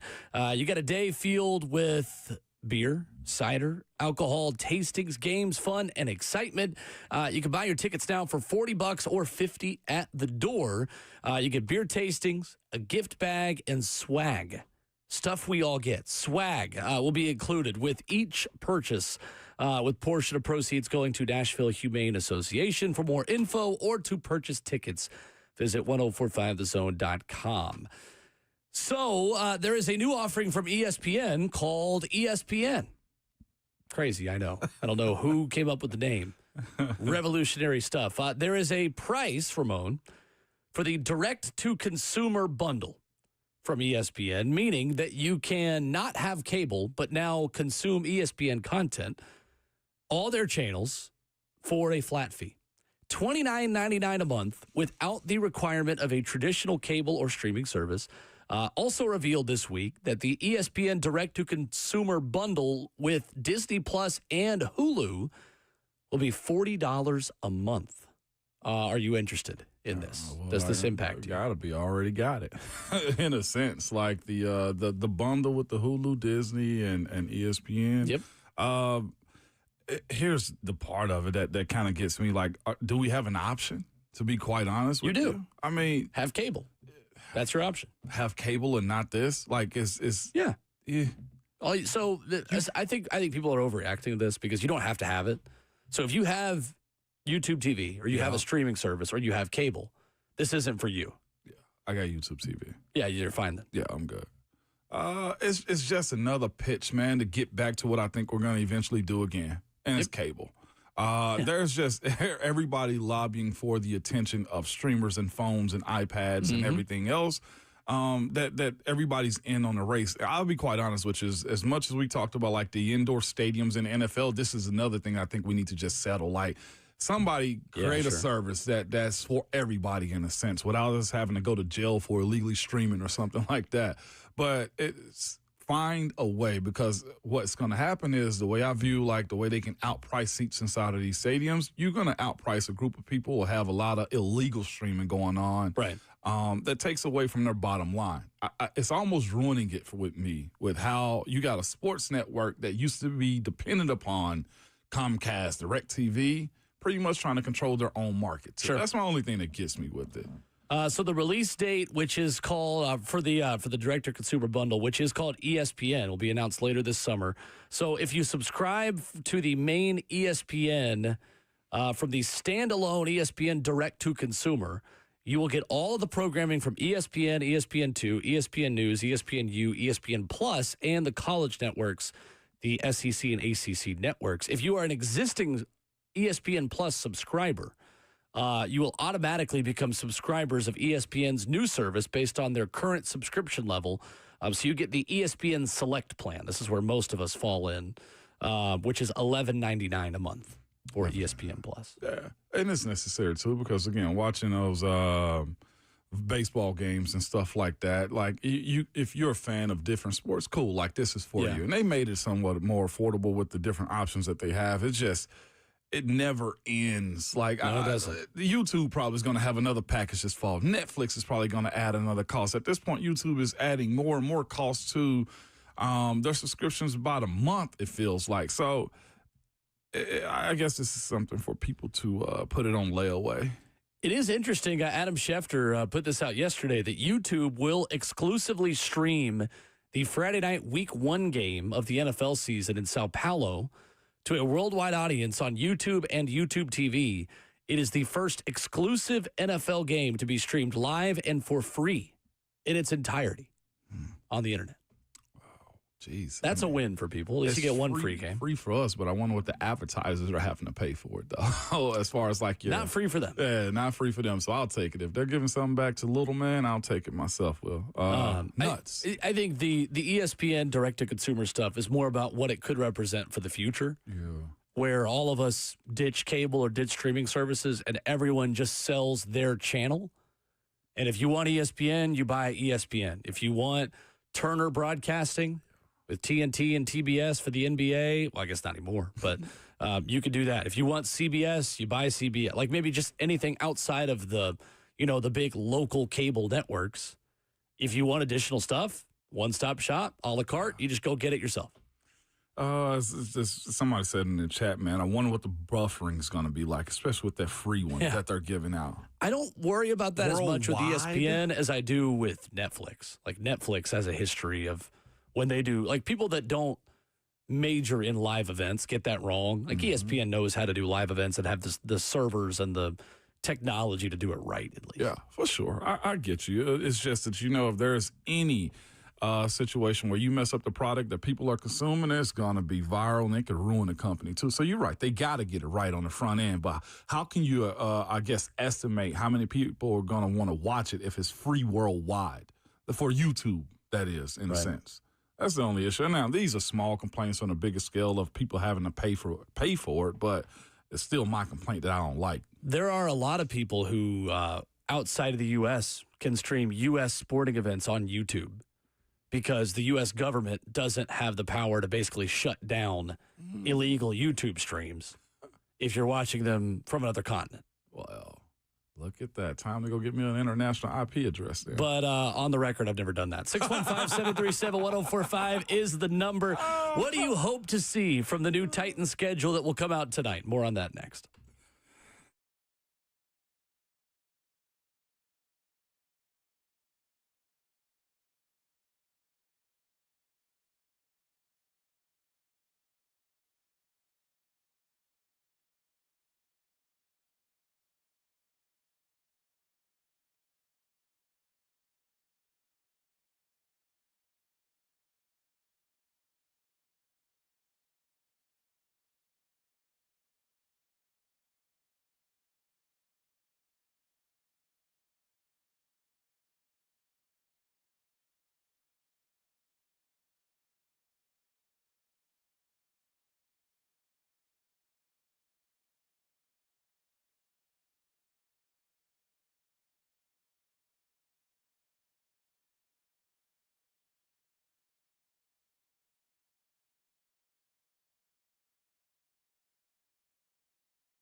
It is 8 o'clock from the 104.5 The Zone Studios. Good morning. I'm Justin Hawkins. The Tennessee Titans season opener has been reported per Jordan Schultz. The Titans will travel to Denver to face the Broncos on Sunday, September 7th for a Week 1 matchup in what is expected to be rookie quarterback Cam Ward's debut. In the other NFL schedule news this morning, the Kansas City Chiefs are heading to Big D to face the Dallas Cowboys for a Thanksgiving showdown in Week 13 with a 3:30 kickoff. Also, per Jordan Schultz, another Week 1 matchup has been reported as Jordan Love and the Packers will open the season at home against the NFC North rival Jared Goff and the Lions with a 3:25 kickoff. The full 2025 NFL schedule will be released tonight at 7 p.m. In NBA playoffs, the Indiana Pacers eliminated the Cleveland Cavaliers last night in Game 5 to advance to the Eastern Conference Finals. They now await the winner of the New York Knicks and Boston Celtics, where the Knicks currently have a 3-1 series lead. Game 5 tonight in Boston, tip-off at 6 p.m. Boston is without star Jason Tatum,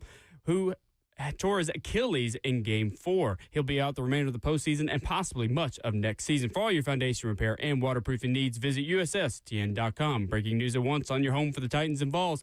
This is 104.5 The Zone.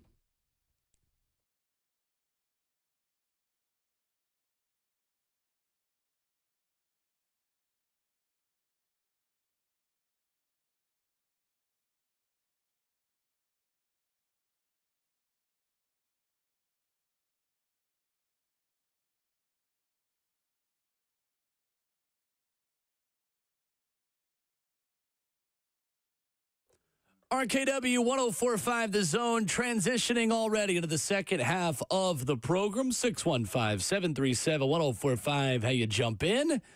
Coming up in 20 minutes, ESPN's Bill Connelly will talk some college football with us. 615-737-1045. Also coming up in 10 minutes, Winning Wednesday. Got some Nashville Sounds tickets for the people this morning. Ramon Foster, it is schedule release day in the NFL. Tonight, we not only learn when the Titans will play their 2025 opponents, we already know the opponents that we'll run through coming up in just a moment. We will also learn how many primetime games the Tennessee Titans get at the outset of the schedule. Are you sticking with 2 as your prediction? I'm sticking with 2, but also from a fan's perspective, does it matter? Like, I make a big deal of the primetime game because that means you're hot. You got an opportunity to really put your team, your talent, your notoriety out there. Like, you can become stars are made on Monday Night Football. They're not made in the 1 o'clock slot.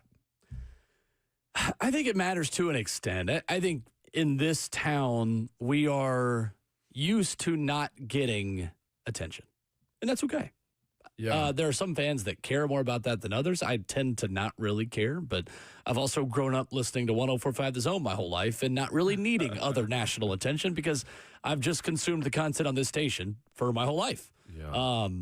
So yes and no. I think it's cool to play on Monday Night Football, but to be quite honest with you, like, being the Monday night doubleheader and kind of being the ugly stepchild of the 2 games sometimes. Yeah. That gets the secondary crew and none of the attention in the studio or on, post-game Sports Center. Like, I'd rather just have a CBS or Fox crew that knows the team and cares. Yeah. Versus that sometimes. Not to say the crews don't care. I don't know. Anytime even that we're a Monday night game, we aren't the main Monday night game on a doubleheader. Even against a bad Miami team last year, they talk more about Miami. Yeah, and then there was another game going on at the same time. Yeah, so that was the highlight of it. And also, I guess the other side of it for me is, all right, as far as the fans go, would you much rather have that 12 o'clock central kickoff, get the game over with, have your Sunday to prepare for the next day? Yeah. So, like, which one do you prefer? Fair. Staying up late, the potential of, some great stuff happening in prime time, or going home and sleeping well at night? I guess. I always wanted the prime times, though, so I think it's fair how it works out. So do players really pay that much attention to it, of like how much did you want your routine to be changed to play in primetime?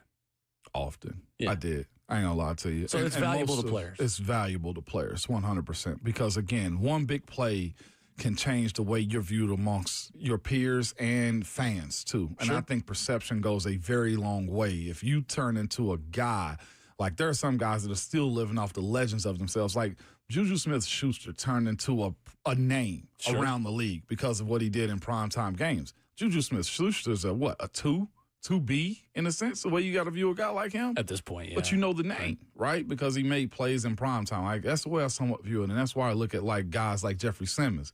If Jeff was on primetime games a little bit more, then you have a similar conversation with him and Chris Jones and the Cam Haywards of the NFL, as opposed to, oh, yeah, and Tennessee got a guy.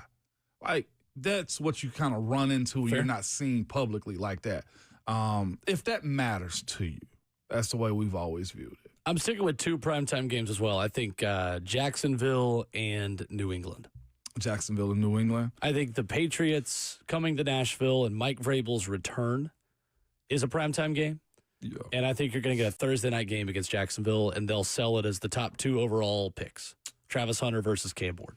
I don't see another situation unless Houston and the Titans get into a close one. Maybe. Or they expect it to happen. Sure. I'll throw Houston there for the sake of young quarterback versus young quarterback. Fair enough. Yeah. So we do know from Jordan Schultz reporting last night, I guess. I was going to say this morning when a lot of us saw it when we woke up. But Jordan Schultz saying last night that the Titans will travel to Denver in week 1 to take on the Broncos. That will be a 3:05 Central Time start. Again, not official. That is a report from a reputable source, Jordan Schultz of Fox. What do you make of a matchup with the Broncos in week 1, Ramon? Good. I initially thought it would be a great softball. That crowd will be okay. You know, it won't be very nasty when you walk in there. Wrong. No, that is a great start of the season. I don't think you can just, ooze out of the starting blocks against this type of team, because with what we know about Sean Payton, he's going to be aggressive. He want to score a lot of points, but then you look at the defensive side of things.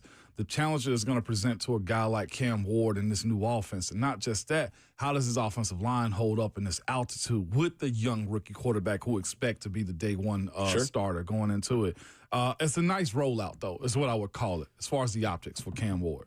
Scooby tweets at us and says, Sunday night game with the Chiefs, Thursday night with the Patriots for the Titans is his prediction. I'd be surprised if you got primetime against the Chiefs. Primetime against the Chiefs. Look at their opponents for this season. They got a lot of good primetime matchup options. It's no disrespect to the Titans, but their division, Broncos, Raiders, Chargers. The Chiefs this year in Kansas City. Listen to this schedule. Come on. Ravens, Lions, Texans, Colts, Eagles, Commanders. That is the Chiefs' home schedule.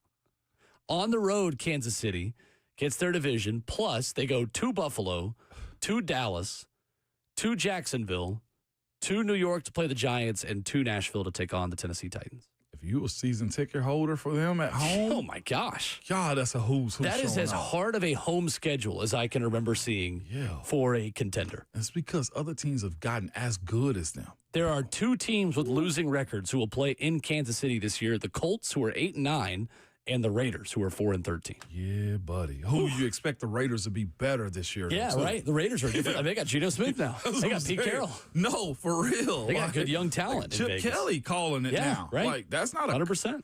Ooh, I wonder what their over under is this year. I looked it up at another point, but goodness gracious, they got to have it together. They got to have it together early. Well, they can also get hot, but they're not allowed to as much this year with their division. ESPN.com put this out. NFL betting odds for each team to win the Super Bowl. The Chiefs are the joint favorites. The Eagles. With Philly. You're right. Win total, you want to guess? Win total? For the Chiefs after hearing that schedule? 9.5. More than that. More than that? Oh, yeah. They must have a different outlook on their schedule than I do. 11.5 is the win total for the Kansas City Chiefs this season. I can see them splitting with the Raiders. I can see them splitting with Denver. Chargers yet to be seen, but I like the Chargers. Yeah, sure. I would go under. Well, you can get it at -120 at ESPN Bet. If I could, I would. Marcus is in Nashville next up. 615-737-1045. Hey, Marcus. What up, Marcus? What's going on, y'all? What's going on? Well, I hear y'all talking about the channels and everything. When I look at it, man, they're talking about the channels for the NFL and all the streaming and stuff. Looks like I'm going to have to get some longer ears for my television. Because I can't be paying for all these subscriptions, man. I tell you that. I can't keep adding on. I'm already dropping half of them off.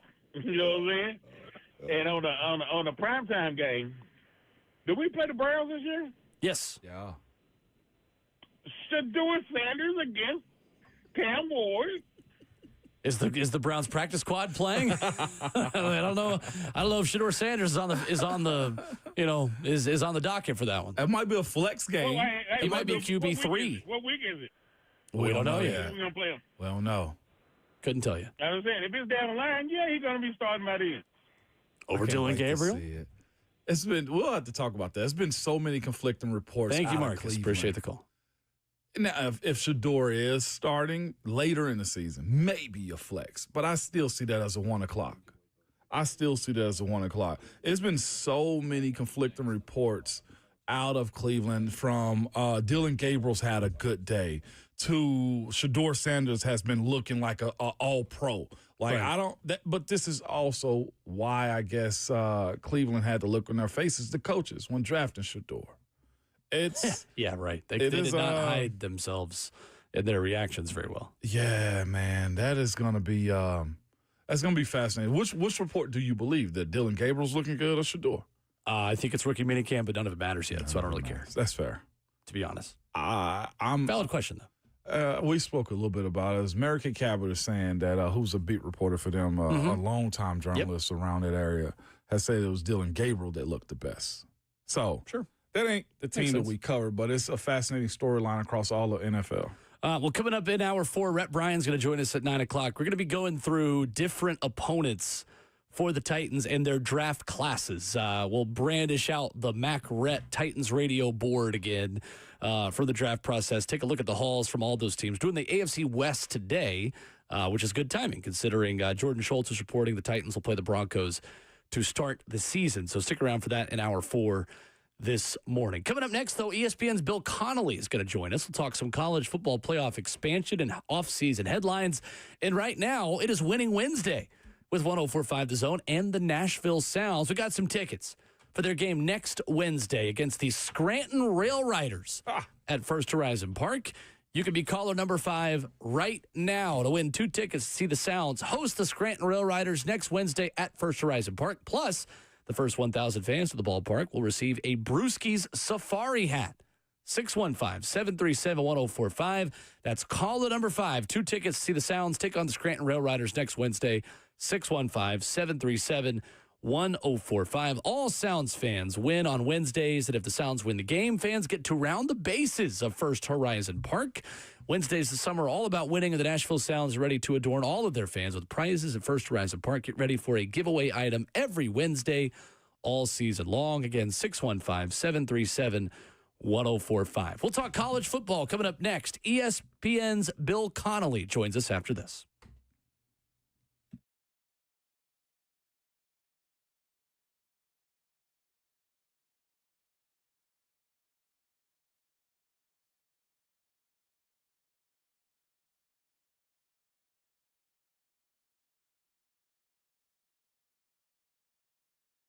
It's Ramon Foss for Hiller Plumbing, Heating, Cooling, and Electrical. Good people, no one wants to deal with plumbing, HVAC, or any electrical emergency. No, most of the time you don't even know what it's going to cost or if it'll get fixed right or if someone is just trying to sell you something you don't need.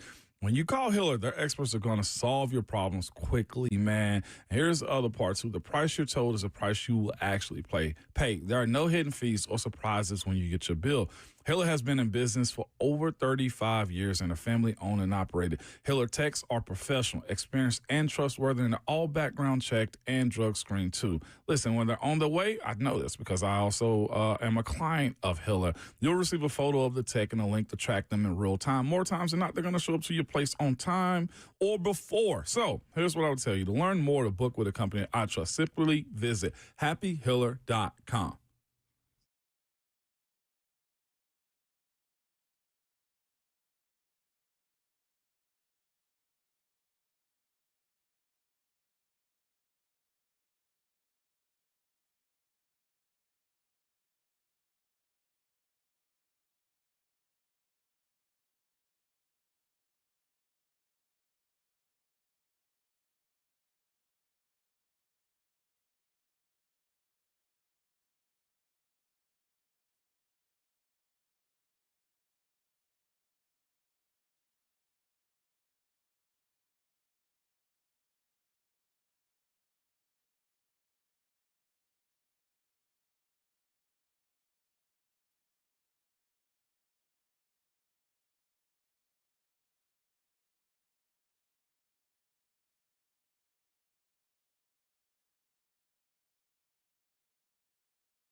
RKW on 104.5 The Zone, brewed by Scooters Coffee. Visit a locally owned location near you in Rivergate, Smyrna, Brentwood, White House, or Mount Juliet. Alongside Ramon Foster, I'm Will Bowling. Pleased to be joined this morning talking college football by ESPN's Bill Connelly. Always something to talk about in this 24/7, 365 sport. Bill, good morning. How are you? I'm pretty good. How are you? We are good. Wanted to start with 16-team playoff expansion, Bill, and just the ripple effects of all of this and where the sport is heading at this point of the summer. What was your initial reaction seeing that, expansion story come out last week and what it means for the regular season and for the sport that we love so much? Well, first of all, I was happy to see 16 just compared to 14. That was the number they were throwing around for a little while. And, number one, nobody does 14. 14 is not a thing, really. But beyond that, I don't know. I think there was such a little power play element to what the SEC and Big Ten were trying to do, especially with 14, where they would get the only two byes and whatnot.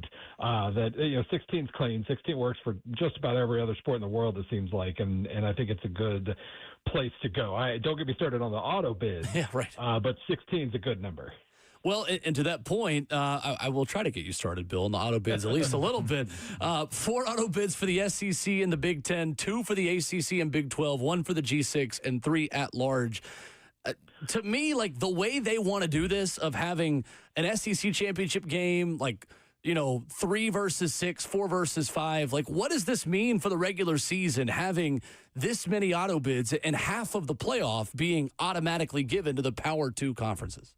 Yeah, when we were talking about expansion to 12 initially, that was one of the big concerns from a lot of people was just, the integrity of the regular season and whatnot. I was never worried about that, to be honest, because we were just basically handing out a few more mulligans and this game over here won't mean quite as much, but then 13 other games will mean more, and it was going to be kind of a net gain overall. But you want to run the integrity of the regular season, have 11-1 Indiana host 8-4 Iowa for a playoff bid and lose.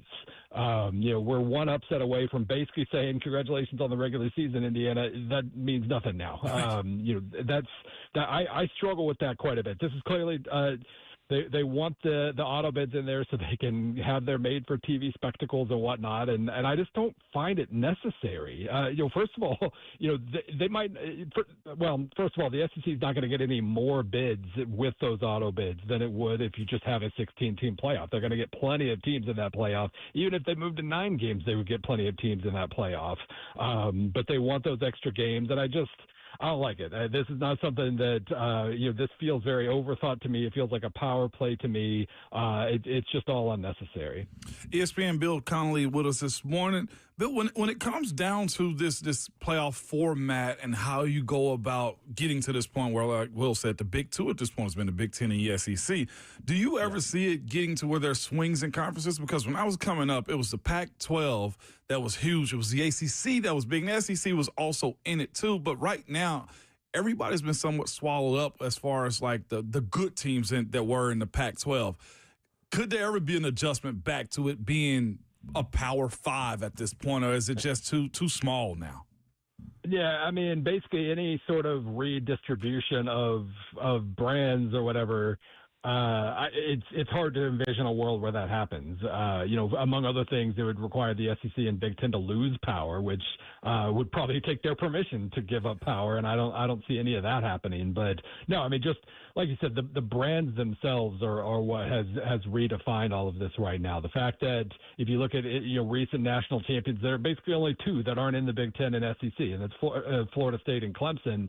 And everything we've heard for the last 5 years suggests they will be in one of these 2 conferences at some point. So, yeah, it does feel like, and it's fine. You can go on with life like this. I would still like playoff revenue distribution. I would still like to make sure that, the sport is as healthy as possible for the teams like, Iowa State and Kansas State in the Big 12, teams that are very well supported but don't have the history and therefore don't have the brand name and all that. Need to make sure that their fans are still showing up and feeling like they're part of the big party. But if you have two big conferences, it can still work. You think about European soccer, most of the time the Champions League winner comes from the Premier League or La Liga, but everybody else still supports the sport too. It can work. It's not optimal, but I would appreciate any fewer power plays moving forward, I think. No doubt. With that, you mentioned brands being a part of, and I do think there are certain coaches in college football that have a brand, and some of those coaches are just far from winning a national championship or never have at that point. And it's guys like Marcus Freeman, Brian Kelly at LSU, the pressure he has to a James Franklin too. Will we see a world where, with how this has been structured and just how you have to pay and overpay through NIL for athletes, where you might have some good coaches that get fired or do what Brian Kelly did and leave a Notre Dame? Because it is harder, I feel like, now when you got oil money, as they say in Texas, or a big alumni in Ohio State. I think there are some good coaches, but the firing of them because fan bases get tired of paying into it, that has to be a part of this moving forward too. Yeah, it is going to be really interesting when guys can basically lean on, I've made the playoff X number of straight years, even if they didn't really come close to winning. It's going to be interesting to see if that you can kind of make a case for either way. That the having the playoff there kind of increases job security for a lot of guys, or never winning. It's even worse now. I don't know. Because now you're going to end up with a playoff loss every year. You don't even get to narrowly miss out on the playoff and win the Fiesta Bowl or something. I don't know for sure how this is going to go. Now, I mean, typically, if you just assume that everything is going to get more and more extreme and intense and desperate, you're usually right to assume that. So. If you're Brian Kelly or James Franklin, I would certainly recommend winning one of these coming years. But yeah, I think you can make I think coaches wanted an expanded playoff in part because of the job security that might come with that, or the bonuses that might come with playoff bids and whatnot as well. But we'll see which direction that goes. With that being said, do you think Carolina Bill Belichick understood what he was getting himself into in this college world for a guy that's been so private, never really having to answer the media the way he has as of late? How long does he stick, and can he become as good as he was in the NFL with how it's set up now? I always thought that maybe he would go back to Division III, like where he came from initially, and coach like some NESCAC team up in Massachusetts or something, and enjoy the last stage of his coaching career. I'm wondering if he might have preferred that right about now as well. Now, obviously, there's a lot of drama here. Anything I've learned about Bill Belichick in the last 3 months has come against my will, and I don't appreciate it. But it's certainly been an interesting subplot. I've seen people speculating that at this point, with all the drama and everything, maybe it gets to the point he doesn't even coach a game at North Carolina. I don't really see that. I think he's very much looking forward to coaching games as opposed to everything else that he's been dealing with. But leaving all the other drama aside, I haven't really seen anything so far to make me think that he's going to win quickly at North Carolina. Let's put it that way. Not a lot of talent on that squad compared to what he's going to be competing with. And, maybe we find out he's still a great teacher and developer and all that. But this is going to be this feels like a kind of a 6-6-ish kind of year for North Carolina. And we'll see how he reacts to such a thing. Talking college football with ESPN's Bill Connelly this morning here on Ramon, Kayla, and Will. So, Bill, you guys have a piece out at ESPN.com, which you were a part of, ranking the teams with the best off seasons. And it feels to me, Bill, like we as a college football people are not talking enough about Clemson. How significant of an improvement do you feel like they made this past offseason when Dabo Swinney learned, hey, I can go get players from other college teams? I can add in the what's this transfer portal thing? And clearly they've made some big adjustments on that coaching staff as well.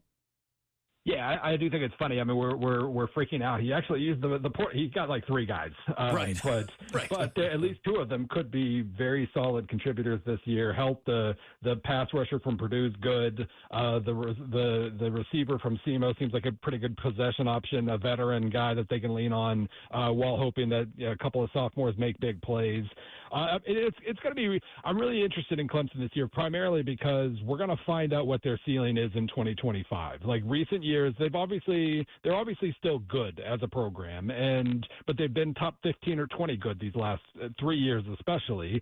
That's good enough to win the ACC every other year, it appears, but that's not going to get you anywhere close to a national title. But then we just got this glimpse last year against Texas. Suddenly they're making big pass plays for the first time since Trevor Lawrence, basically. In that game against Texas, against a pretty good secondary. Obviously, they've got a couple of really, really interesting sophomore receivers who could potentially provide a lot of explosiveness. So you combine that with Tom Allen at defensive coordinator, because their defense really hasn't been all that amazing these last few years either. Yeah, you can kind of talk yourself into some solid improvement.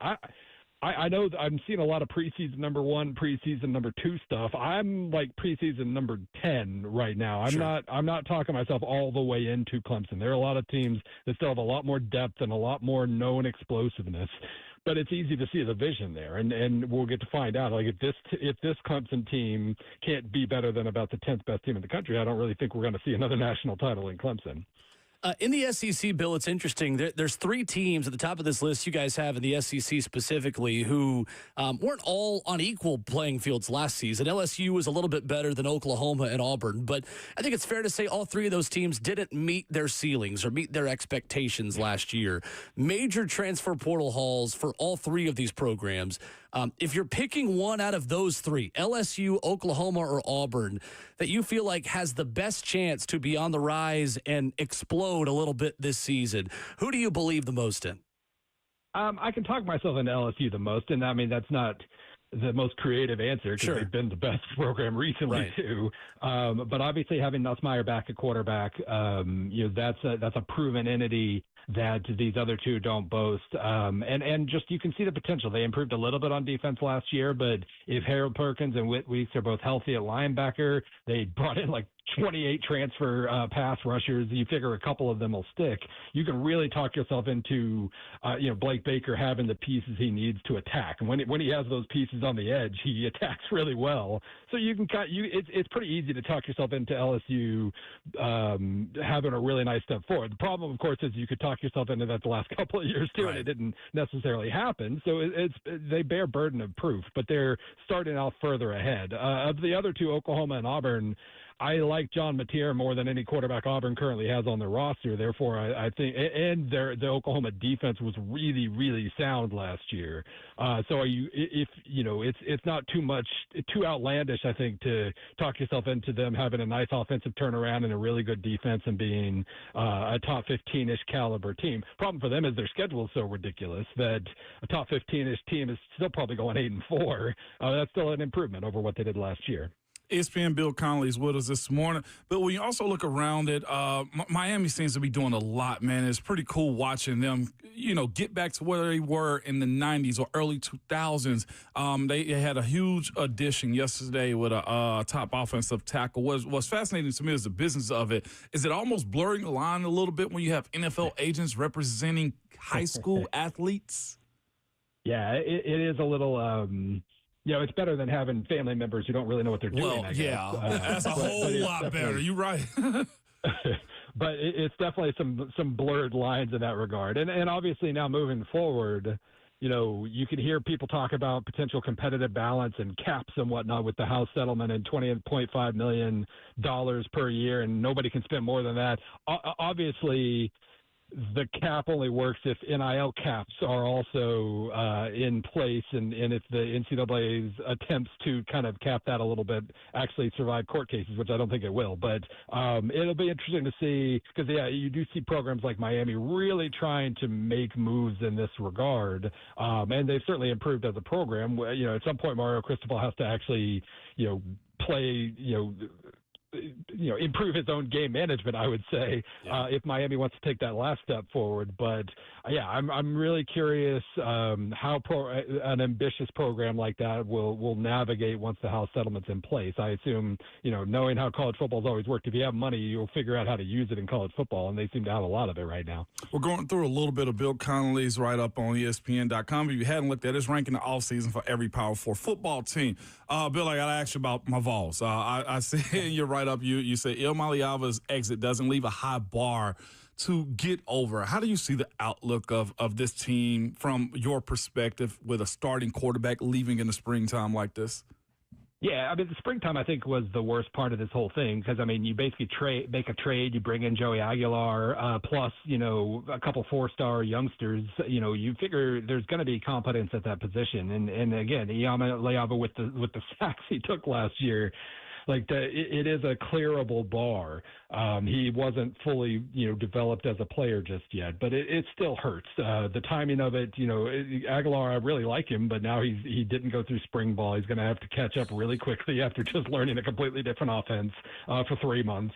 It is going to be pretty tricky in that regard. The good news here is that Tennessee made the playoff last year with defense. It was defense and run game that did it. Obviously, the run personnel has changed a little bit, but that defense is pretty easily one of the most proven units in the country heading into 2025. And so I think the ambition level and trying to get to 9-3 or so and make another playoff run, I think there's no reason to think they can't do that. It's just you'd have to clear a certain bar at quarterback, and obviously you're either going to go with youth or a guy who just showed up, and that's not optimal.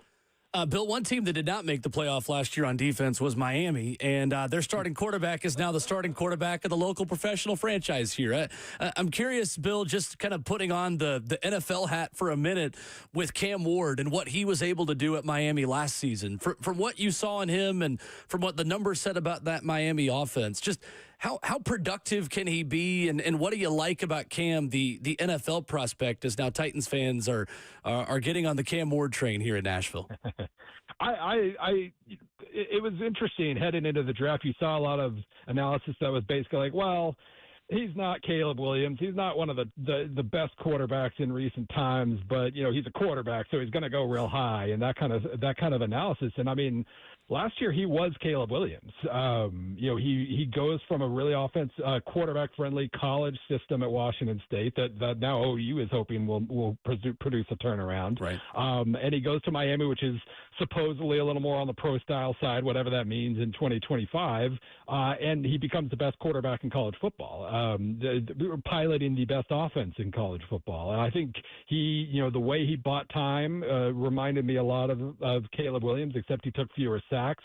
He could stay in the pocket more than Caleb Williams did. So really the issue here is just kind of a small sample in that regard. Caleb was kind of very, very high level for 2 years, more or less. Cam Ward only did it for 1, but he was kind of better than Caleb last year as well. So I'm really curious. I think we were kind of underestimating him. It's weird to say that about the number 1 pick, but it felt like he was only up there because he was a quarterback when I think he was one of probably the 3 most talented players in the draft. So I never know what actually works when for college to pro transitions and whatnot. It depends on the organization as much as the player, I think, but I liked him a lot. I like it. A lot of Titans fans grinning at that from Bill Connelly around Nashville this morning. Always love catching up with ESPN's Bill Connelly, again, ranking the college football Power 4 off seasons. Great stuff at ESPN.com. Up there, you can check that out. Always great to catch up with you, Bill. Thanks, man. Definitely. Thank you. Absolutely. Take care. Yes, sir. Bill Connelly with us this morning. Talk a little bit of college football. That last little shot, wasn't a shot, but the last little dose of reality he gave right there, I thought was a little eye-opening and made a sound behind it. It was like, his success is probably more dependent upon the organization. And that's a lot of truth to that. Sure. What are you doing to help them? I agree. Yeah. You know how I feel about college football people breaking down draft prospects. I think it's some of the best analysis you get. Yeah. Bill Connelly watched a whole lot of Cam Ward over the last couple of seasons. So I like that answer a lot, and I feel good about it. Yeah, that was good with Bill. Bill was very thorough. If y'all hadn't checked out the article, seriously, it's if you good went to a college preview, yep, that's a good one to start with. It's a good primer if you're looking for ways to catch up on who plays where and same faces and new places, all that kind of thing. It's a number of ESPN writers contributing to it. I think Bill is as good as it gets covering the sport. I really love having him on the show. Yeah, no, it was thorough. Coming up, we have got the date of the Super Bowl rematch, Ramon Foster. We'll tell you when the Chiefs and Eagles are going to play. Plus, Mario Cristobal said something really interesting about Cam Ward and about one person he didn't talk to in the pre-draft process about Cam Ward. That's next.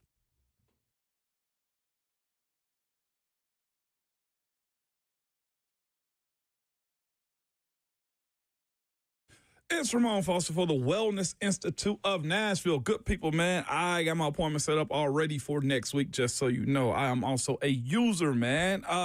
It's because I believe in them. Dr. Mitchell and Dr. Ashley are awesome, man. And here's what they're also offering you. They're the Big 47 deal right now. You get 47% off their non-surgical spinal decompression for 2025. And that's because they will not give up on you, man. Dr. Mitchell and Dr. Ashley are the best when it comes to back and knee pain. And I absolutely mean it. I was dealing with a little bit of both last week. Went to saw him. I'll just say, got my oil changed from him, man, and I am running fine. I'm running well. It's not one of those, hey, I feel good for 2 days. No, I felt good since I left the Wellness Institute of Nashville. If you are having back problems, neck problems, knee pain, listen to me. You don't want that tingling down your arms and legs. No sciatic nerve pain into your leg. No more weakness or sleepless nights. You know how the back and it will affect you. It affects your entire feeling.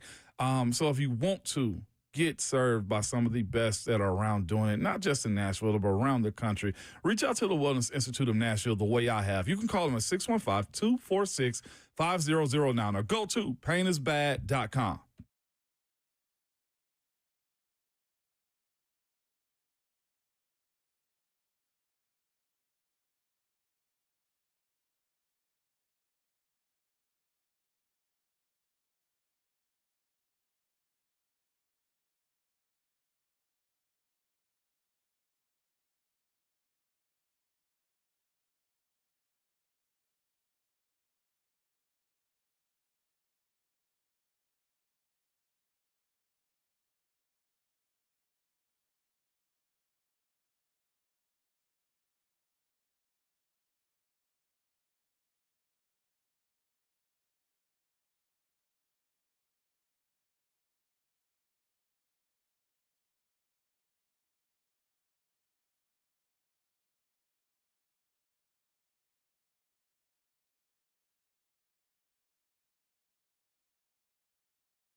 RKW 104.5 The Zone, wrapping up hour 3 this morning. Rhett, Bryan on deck in 15 minutes. Inky Johnson at the end of the program, as always.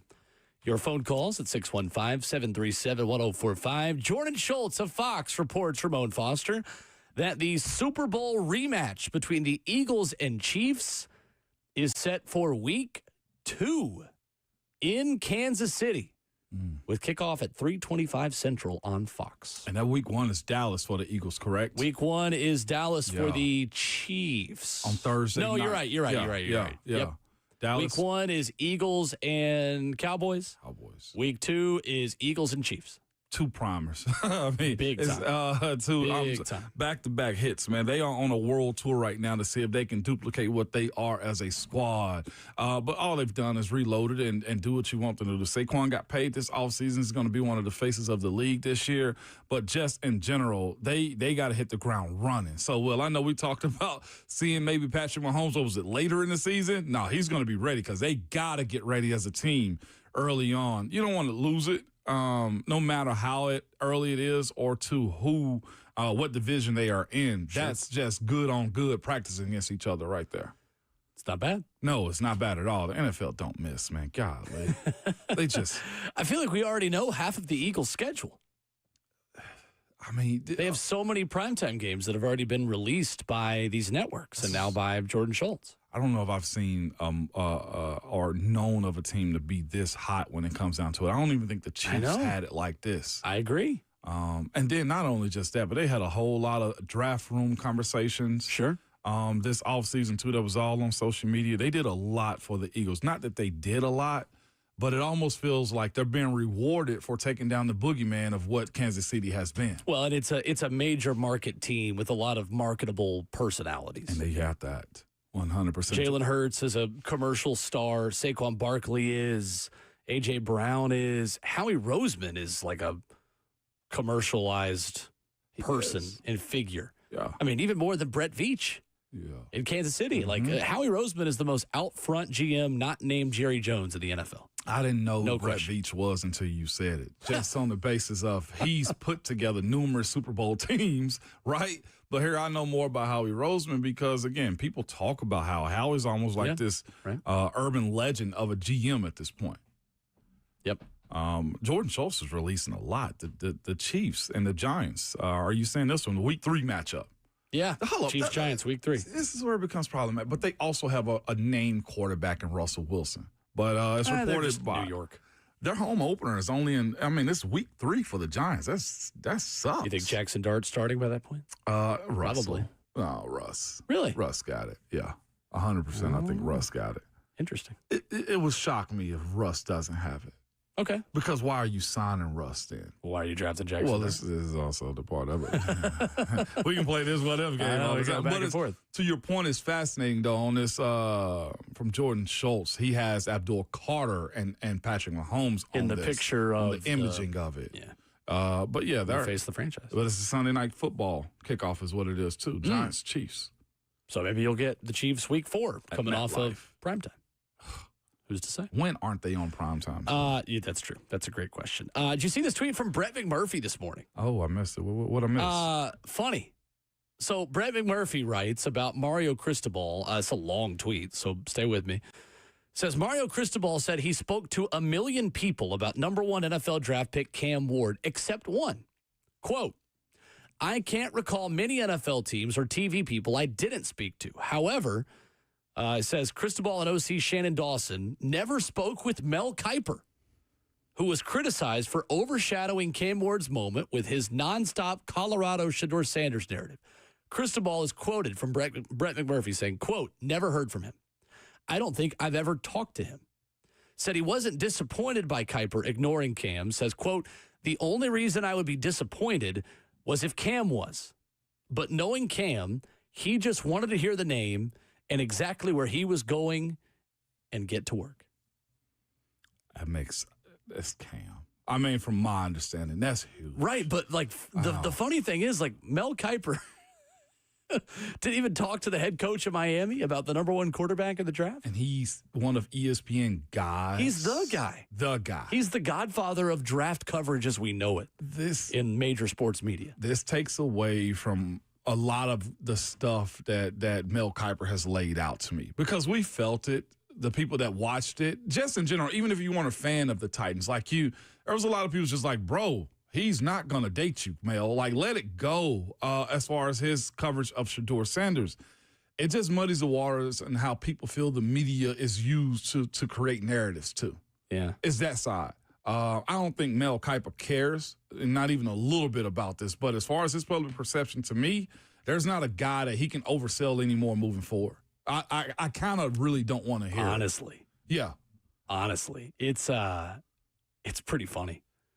It doesn't surprise me. I mean, clearly, as much as he was propping up Shedeur Sanders, I mean, I wouldn't be surprised if Dion and Colorado people were the only people that he talked to about quarterbacks. Does it, as far as the journalism side of what he does, to me, I feel like from a public side of it, he's lost a lot of credit in that. And No, Kiper? Yeah, Kiper. I think a little bit. Yeah, I think it's fair. I think it's a fair criticism.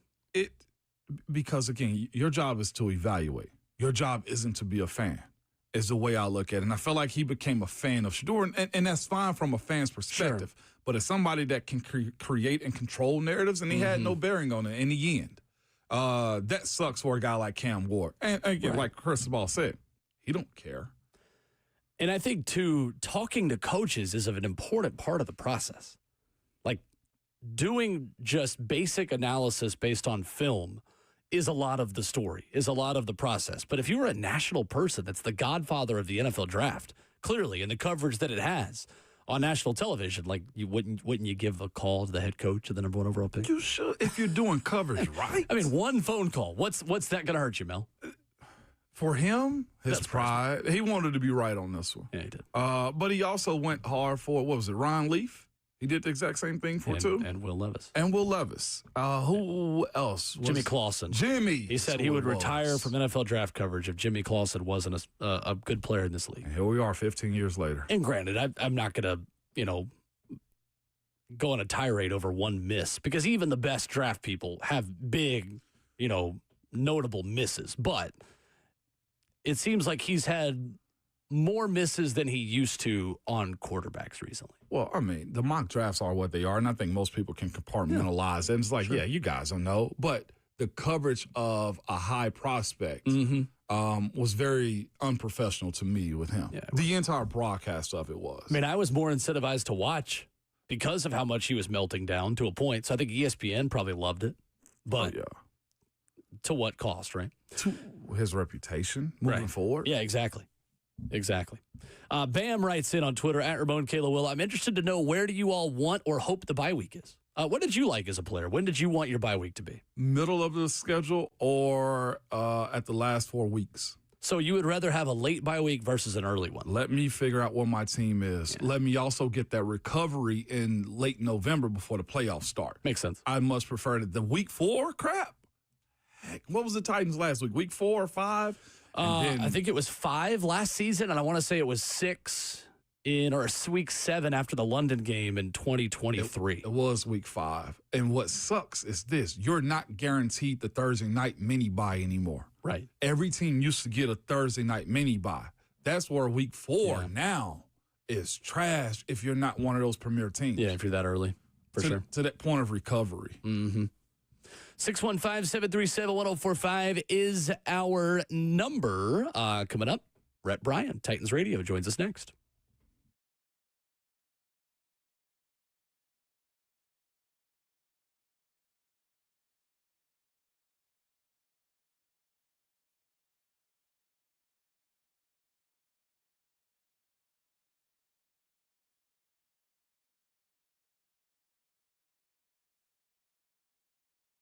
Hey, it's Will Bowling. If you've been looking for cars and you see the words buy here, pay here, maybe that makes you think you want to head somewhere else. I want to tell you, though, why Two Rivers Ford announces employee pricing for everyone. Every tradesman, every dad, every rising star. You pay what we pay. Two Rivers Ford. Locally owned. American made. They're Nashville natives that only sell clean title cars under 12 grand. So if you're new to town and you need a place to trust, they got you. Maybe you need that first car for the new driver in your family. They can do that as well. Call them at 615-242-1279. Their Google reviews, excellent. And that's saying something for a car dealership. With one location on Nolensville Road, close to Thompson Lane, Nolensville Road Auto Mart will get you in and out in an hour or less. So the best part, they're the oldest buy here, pay here in Nashville. That's why I trust them, and it's why you should as well. Flexibility, transparency, and honesty. That's why I recommend Nolensville Road Auto Mart. Give them a call at 615-242-1279.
It is 9:01 from the 104.5 The Zone Studios. Good morning. I'm Justin Hawkins. The Tennessee Titans season opener has been reported last night per Jordan Schultz.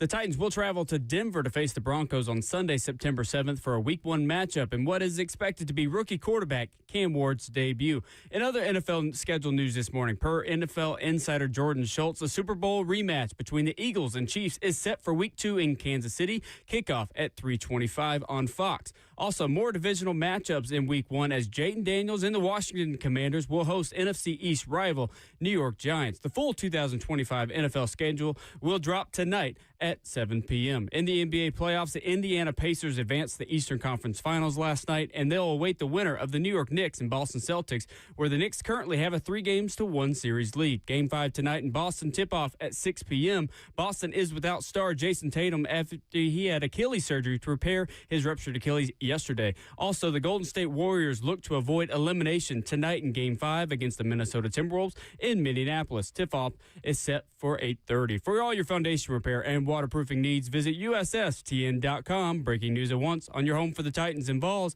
This is 104.5 The Zone.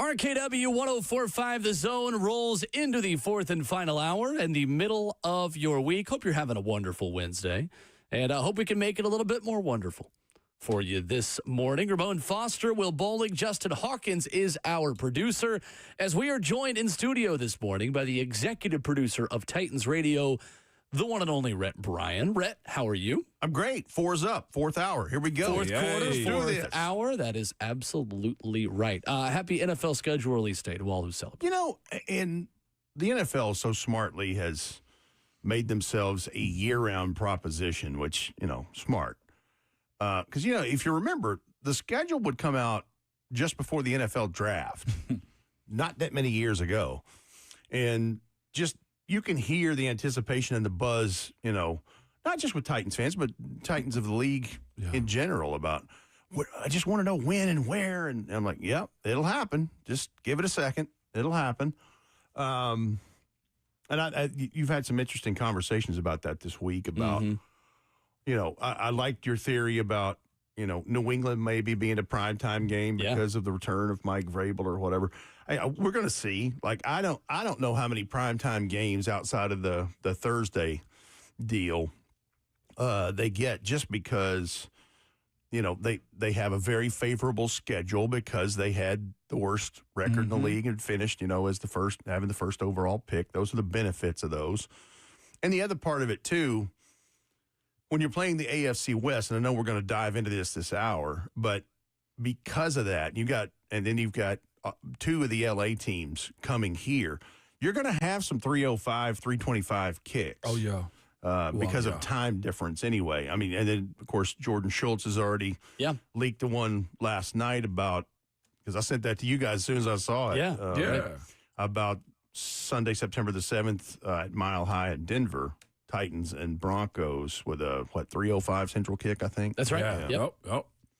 So we'll see. But I think it's interesting, the other part that cyclically the Titans have been very fortunate with is these last 2 or 3 years, they haven't had a whole lot of West Coast trips. Sure. They've had, went to London a couple of years ago, but generally, their total air mileage in this has been to 13 to 15,000 mile range on the lower end, 18,157 travel miles. And of course, when you're talking about a trip to Denver, the Vegas Raiders, San Jose to play the 49ers, and what else am I missing? Arizona. Phoenix, to the house that Mac built. That's right. So that that's going to add some. I'm just glad we're not going to Seattle, because then you talk about a haul. It's the longest trip in the league for the Titans. Well, just on a direct flight from B and A. Yeah. That's over 5 hours. Yeah. Like, that's a haul. You see all the topography of the United States going over It's there. like, I okay? didn't know the Rockies went all the way up into, Right. Off Sea topic, but sea to shining sea. it is huge. Like, you're over the mountain. Like, I get scared looking down over the mountains. I love seeing them. It's like, oh, there's the Rockies. Look at the snow caps. It's just like, Lord, let us make it over these mountains. Like, that's fair. Yeah. It's fascinating. That's why I feel going over the ocean for that long. Like going to a different continent. Yeah. Like, oh, well. Or when you're, and Swimming lessons, you've been a done while. this, and you probably have in a couple occasions too, going to somewhere like playing the Raiders when they were in Oakland and San Fran when they were closer in the Bay, making that approach to SFO. Oh, man. And you're like, wait a minute, we landed in the water? Yeah, oh, no, wait a right. minute. There's an airstrip right there. Right there below, man. By far one of the, yes. We're San gonna go in the Diego water. is that We're way gonna go in with the water. like a wait hotel a minute. right there. Oh, there's, Yeah. never mind. Yeah, I'm sorry. there's Calm land. down, Rhett. Yeah, It's stressful.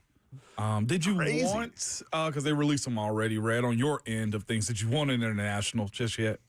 No. Yeah. And selfishly, just for, so many changes on Titans Radio, we got stuff we need to do. But likewise, this team's going to be very young. Mm-hmm. They need as many noon central kicks as they can get their hands on. Routine's important this year. Routine and continuity are super important. And listen, Cam Ward turns out to be him. Yeah. You're going to have plenty of time to do all these, multiple primetime games and crazy games in different places, different continents. That'll come. Yeah. But yeah, they need their time to get acclimated and get things together. I never looked at it like that, to be quite honest with you. That's a great approach to it, Rhett, the way you kind of sum that up. It's just like, no, footing matters more than exposure at this point. Because you think about this, Patrick Mahomes and the Chiefs, that, they'll never tell you how taxing a schedule like that is and going from a Thursday night to this and that and the other. But they have a core of veterans and a franchise quarterback. They're built to do that. And you have to get to that point before, because I don't care who you are, and I don't care if you've got a charter and it's direct flights everywhere and everything's taken care of. God bless the ops people for taking care of that. Facts. But it's still taxing. It I don't is. care who you are. Totally. And Matt can tell you more. Coach Matt can tell you more about that. Being the head coach of the Cardinals out there for all that time. If you're centrally located in the United States, travel schedule is not that bad. Like if you're in Pittsburgh, you guys, East your to west. division is pretty close, Right. And most everything is Eastern Seaboard and in just a little bit Absolutely. For the most part. geographically. The Bengals have the least amount of travel this season. They're the only team that travels less than 10,000 miles over the course of this entire season. Centrally located, they're close to everybody. And so you think about the AFC North, Right. Not that far to go to Pittsburgh, certainly not that far to go to Cleveland. Right. Baltimore's the longest jaunt in the division. Right. And then, if you're playing conference-like opponents that are on the Eastern Seaboard, you're not going to have a lot of travel. Well, it's just the NFL also looking out for the ops of Cincinnati, too, because they get to save some money so they can pay Trey Hendrickson. Was that not good? No, it wasn't even a real long driveway to pull up to the house. But, man, when we got there, I was like, oh, that's what this is about. I knew the Okay. second I mentioned Cincinnati. Here comes Ramon's jab in 3, 2. Hey, listen, let me tell you. It's a big story right Bengals now. fans. It's a big story. Bengals fans still, especially old school Bengals fans, they hate Mike Brown. They hate him. Starting to see I it. did not realize the disdain they have for him as the owner of the Cleveland Browns. Back in the day, and this was when Paycor Stadium had just opened in the early 2000s. Yeah. And I remember Mike and I looking out of the booth, and you could see this guy, and he was a large fella. Yeah. And I noticed he had on a Bengals jersey and it had 3 digits on the back. I'm like, what is it? I'm like, it said 666 Mike Brown on the nameplate. I'm like, wow, that's something. Oh, Rhett. Spawn of Satan down there, huh? Like we're that's having to do intense. exorcisms at halftime and stuff. Like, what in the world? It's very spicy still, 100%. That's a true hate for ownership right there. and I don't know all the ins and outs of the history of that since Mike Brown's been the owner, but I do believe, based on conversations I've had with people in the know, that That's one of the reasons why you can't roll over the cap year over year. And, Right. There are reasons why the structure is what it is under the CBA Or and if the salary cap. Or if you do, Rhett, you want the payoff, right? The Saints attempted to roll it over and chase it. And since he did the exact same thing, too, we're trying to manage how to get a Super Bowl before you have to pay out. And it's hard to win in the NFL. The Saints are an interesting thing because, you see these reports that they're going to get Aaron Rodgers now, and I still think Aaron Rodgers goes to Pittsburgh. I think he does too. If not, then I've also seen the betting favors odds of Will Levis being sent there also. So Okay. if that's the thing, but Callahan is all in on Will Levis. Sure, they're on the schedule this season. Sure, and he said he's there to compete. Exactly. So yeah. And here's the thing, but the New Orleans thing's fascinating to me because since Drew Brees hung up the cleats, they have been long overdue for a major blow it up and rebuild it overhaul, like a reset rebuild. Because they got some cats in there like Cam Jordan Ain't getting any younger. and has had a fantastic. Over 120 sacks now. Yeah, right. HOF. Yeah, that's Gold Jacket. You're right. But they're one of the ones they've kind of kicked the can down the road, and they did it again. Tyler Shuck they took in the second round, but they have a chance to be sitting where the Titans were this year, and of course, quarterback class may be. Oh, yeah, we discussed that. One of the 9 home opponents for the Titans this season. Correct. Way to bring it back into what we're talking about. Look at you, man. It's like quit bird tracking, Rhett. Yeah, the Saints are on the home schedule at Nissan Stadium. I'm here for it. One thing I did want to bring up, TennesseeTitans.com/tickets. We talked about it earlier this morning. It is the first time the Titans have had San Fran and Arizona on the schedule as road opponents of the same season since Mike Mularkey's last season in 2017 when they stayed on the West Coast for both of those games back-to-back. Unfortunately, neither of them went their way, and a heartbreaking final 2-minute drive. Jimmy Garoppolo was surgical on a last-minute drive to set up a Robbie Gould field goal that won the 49ers the game at the buzzer against the Titans on that day in 2017. But that's the interesting part of having the Western divisions as a part of your schedule. We'll see what that means for Bryan Callahan, and if he decides, let's travel and come back, or if you have 2 of those road trips back-to-back like Mularkey did in 2017, a lot of teams do use that option to just pick a place to stay out there for the entire week. Yeah, and it depends on, you're right, it depends on philosophy of the coach. And now I will say this, Amy Adams Strunk may have something to say about that because, she footed the bill for that the last time around. And so we'll just see what happens. But you bring up something valid in what this schedule release looks like, not just for the Titans, but for all the other 31 is, do you have, how many back-to-back home games do you have? How many back-to-back road games? Are they geographically in the same place like that on the far West Coast? So there's plenty of things to dissect on this. But I'm always interested to see just how it shakes out. Sure. And I haven't had a chance to read it, but there's a column that's dropped on The Athletic this morning about how an 18-game schedule would work with scheduling.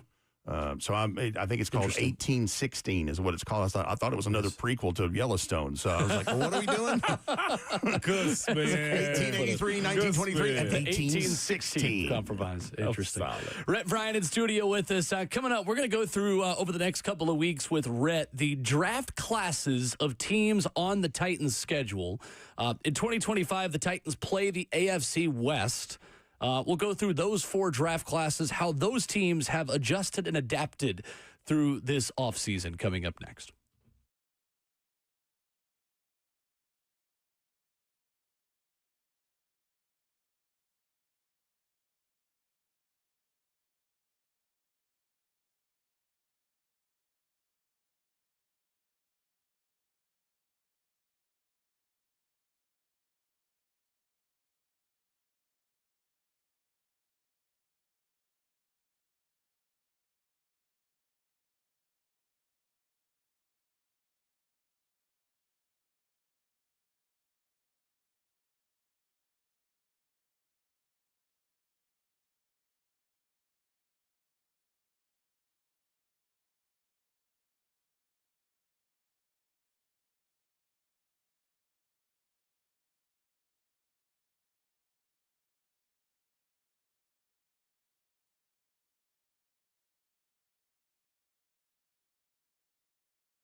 RKW 104.5 The Zone continues. We are brewed up by Scooters Coffee.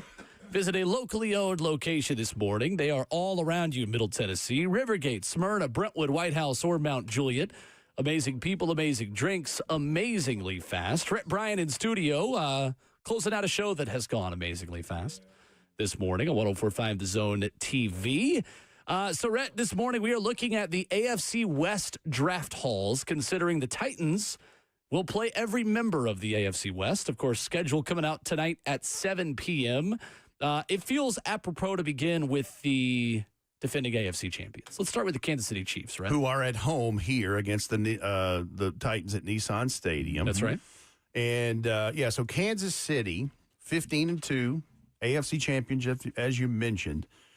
And the thing I found interesting about them is they needed offensive line and trench help after what Philly did to them up front in the Super Bowl. I mean, Milton Williams worked that into a mega deal to go to New England. Yeah, he did. So they took that to heart, and they franchise tagged Trey Smith pretty early on, way before the deadline. Mm-hmm.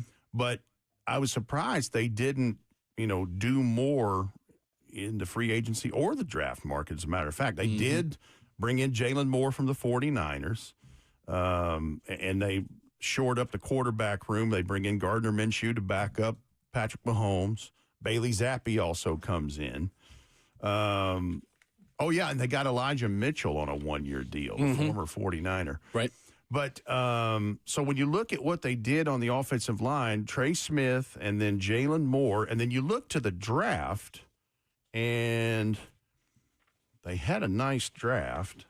Josh Simmons at pick 31, Rhett, to me, if he hits and if he's healthy coming off of his knee injury, could be one of the best value picks of the entire first round. Josh Simmons, many believe, me included, that had he not had the ACL, he would probably be picked much higher than 32. At that point, I think that's a value pick at 32. Totally. And certainly they've been riding on borrowed time at the tackle spots, so certainly you could see that being the first thing. But they didn't add any other linemen in the draft in the picks that they had. But they did go trenches on the other side with Omar Norman Lott from Tennessee at 63. And then they, and that's a guy that he really worked the draft process, that ramp up. Yeah. He's one of you can put him on a short list of guys who really he took advantage of it. Yeah, no doubt about it. He's made those same lists as Gunnar Helm has, as far as non-first rounders that are slated to do something well. So it'll be fascinating how they fit him in. But you're right, Rhett. Up and down the draft, he found a way in earlier, I think, than most expected. They took a pass rusher in the third round with their first two third-round picks, I should say. Ashton Gelati, the pass rusher from Louisville, who is intriguing. That's an intriguing prospect. They took Noel Williams with their second third-round pick, the corner from Cal. And again, Marcus Harris is a Titan. They took him in the sixth round. They had 3 DBs taken. I mean, Cal had a nice defense in 2024. Justin Wilcox, good defensive coach. Yep. So Jalen Royals from Utah State at pick 133 in round 4, like that pick. Mm-hmm. They took a converted safety that moved to linebacker at Oregon, Jeffrey Bassa. That was something they needed to do because one of the bigger things they had to do in this was bring back Nick Bolton, and that's what they did in that level, and Charles Omenihu for that matter. I also very much like in the 7th round, Brashard Smith from SMU. Yeah. Speed. Who's a converted wide receiver. Speed. And so he's another weapon for Mahomes because he just played 1 year at running back at SMU. I know, the rich get richer, right? And with Jalen Royals, too. I mean, you add him to a wide receiver room with Xavier Worthy, Rashee Rice, Hollywood Brown, and Juju Smith-Schuster as their top 4 receivers last year. And they re-signed Hollywood Brown and Juju Smith-Schuster. Right. And Jalen Royals, who could be a special teamer as well and potential kick returner for Kansas City. And by the way, if Patrick Mahomes doesn't do marketing with him since he's a minority owner of the Kansas City Royals, it's a problem. It's how my mind works at times. Think about that. So my mind works at times. But, in their backfield, in that running back room, they've got Kareem Hunt, they've got Isaiah Pacheco, and they now have Rashard Smith. They're good at finding a day 3 running back that can step in right and away. And don't forget, and shuffling that line too. They traded Joe Thuney to the Bears before the draft. So, right. But anyway, interesting there in the shuffling that they've had going on there. And you think they went 15-2 and still didn't win the world championship? Still didn't win it all. Carson Steele, another running back, kind of fullback type too. Yes. But the dude with a mullet. Yep. White running back with a mullet. Yep. Grinder. The Missouri Waterfall. Real lunch pill kind of guy. Real first in, last out kind of guy. Anyway. Description. The defensive backs, Rhett, are interesting. You mentioned Noel Williams. The Chiefs have Trent McDuffie. They also signed old friend Christian Fulton. They sure did. To play the cornerback position. So depth for Noel Williams. I know that's a guy we talked a lot about in the pre-draft process with you. Christian Fulton's with the Chiefs. Yes. That should be a good little match. They signed Jerry Tillery, too, say at D-tackle. He's already seen the Titans. So, yeah, we're good on that one. Yeah, with the Chargers. Yeah, we're good on that. I think he was in the stadium. I don't think he played. Wasn't he hurt? I think he came out. I think he was in there, and then he... That was it. Yeah, that was it. That weak joke, yeah. Rhett, the Denver Broncos, the reported Week 1 opponent for the Titans, according to Jordan Schultz, Fox Sports Insider, they may have the best secondary in the NFL entering this season because they added to the league's Defensive Player of the Year, Pat Surtain on one side. Riley Moss is there. Jaquan McMillan is there. For Vance Joseph's defense, Jahdae Barron, corner out of Texas, the number 20 overall pick. This dude is a stud, and he is in a room full of studs in that defensive backfield. So let's look at what they were in a thumbnail leading up to all this. They were 10-7 in the AFC West under Sean Payton. That was third place in the division. And he made major changes. They're the only team. They had a change at all 3 coordinator positions. So it's new offensive, defensive coordinator, and special teams. Now, I know people are like, well, but wait, Rhett, he calls plays on offense. That's fine. Right. But you still have 3 major coaching changes right under the HC. But the big thing is they hit on Bo Nix. Yeah. And so because of that, they were able to let the draft come to them a little bit. And when you look at what they did in free agency, they jettisoned Zach Wilson at quarterback. They re-signed Jarrett Stidham to be the backup for Bo Nix. Javonte Williams goes to Dallas in free agency, so they need a running back in this. They re-signed their tackle, Matt Peart. They took care of that. Cody Barton comes here, the linebacker. Justin Sternad, they re-signed, one of their own there. And the big thing, you mentioned the secondary with Pat Surtain. They signed Talanoa Hufanga from the 49ers on a 3-year deal at safety. Shocker that he got out of there, too. Yes. Linebacker Dre Greenlaw from the 49ers. And they don't forget, they picked up Evan Ingram at tight end because tight end is one of the places they needed some help to give some weapon help to Bo Nix. And so you're right. Jahdae Barron was the first one off the board at pick 20. At pick 60, R.J. Harvey from UCF. And that's the perfect place for him. He could do everything. That is the absolute perfect place. And then in round 3 at pick 74, they take one of our favorites, Pat Bryant, the wide receiver from Illinois. He fits what Denver is, I feel like, and also what Sean Payton needs on offense, man. This feels to me like Michael Thomas almost in a sense. Well, and here's the other part about the Broncos. I don't think going into the draft that they had any wide receiver under contract after 2025 other than Cortland Sutton. And I mean like major player. Cortland Sutton's deal is up after this season. Wow.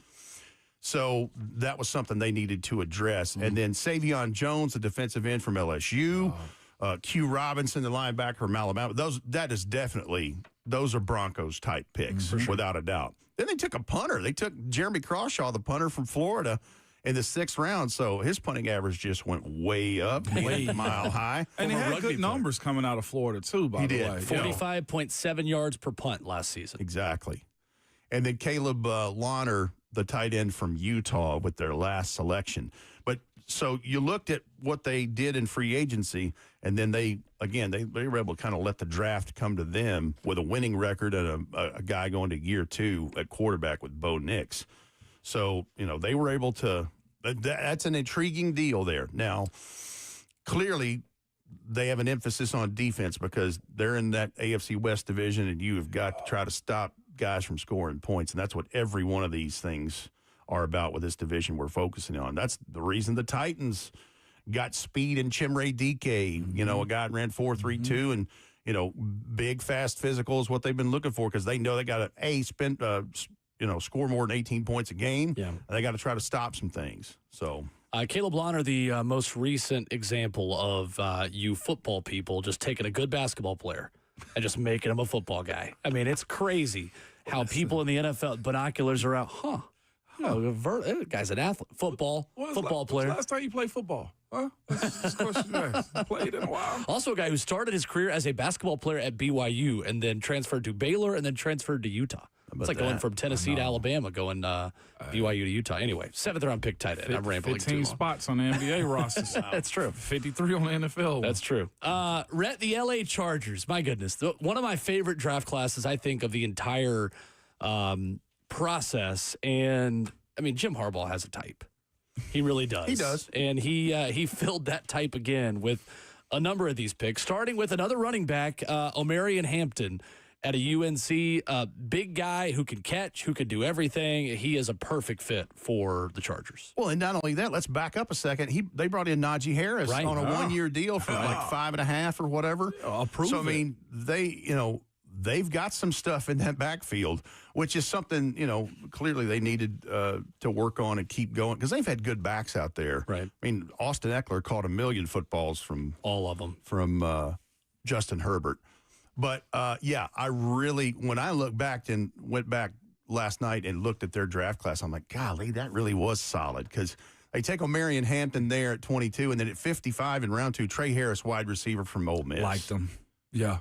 I mean. Liked them. And so, what they did is they brought back Mike Williams, I think, on a 1-year deal. Mm-hmm.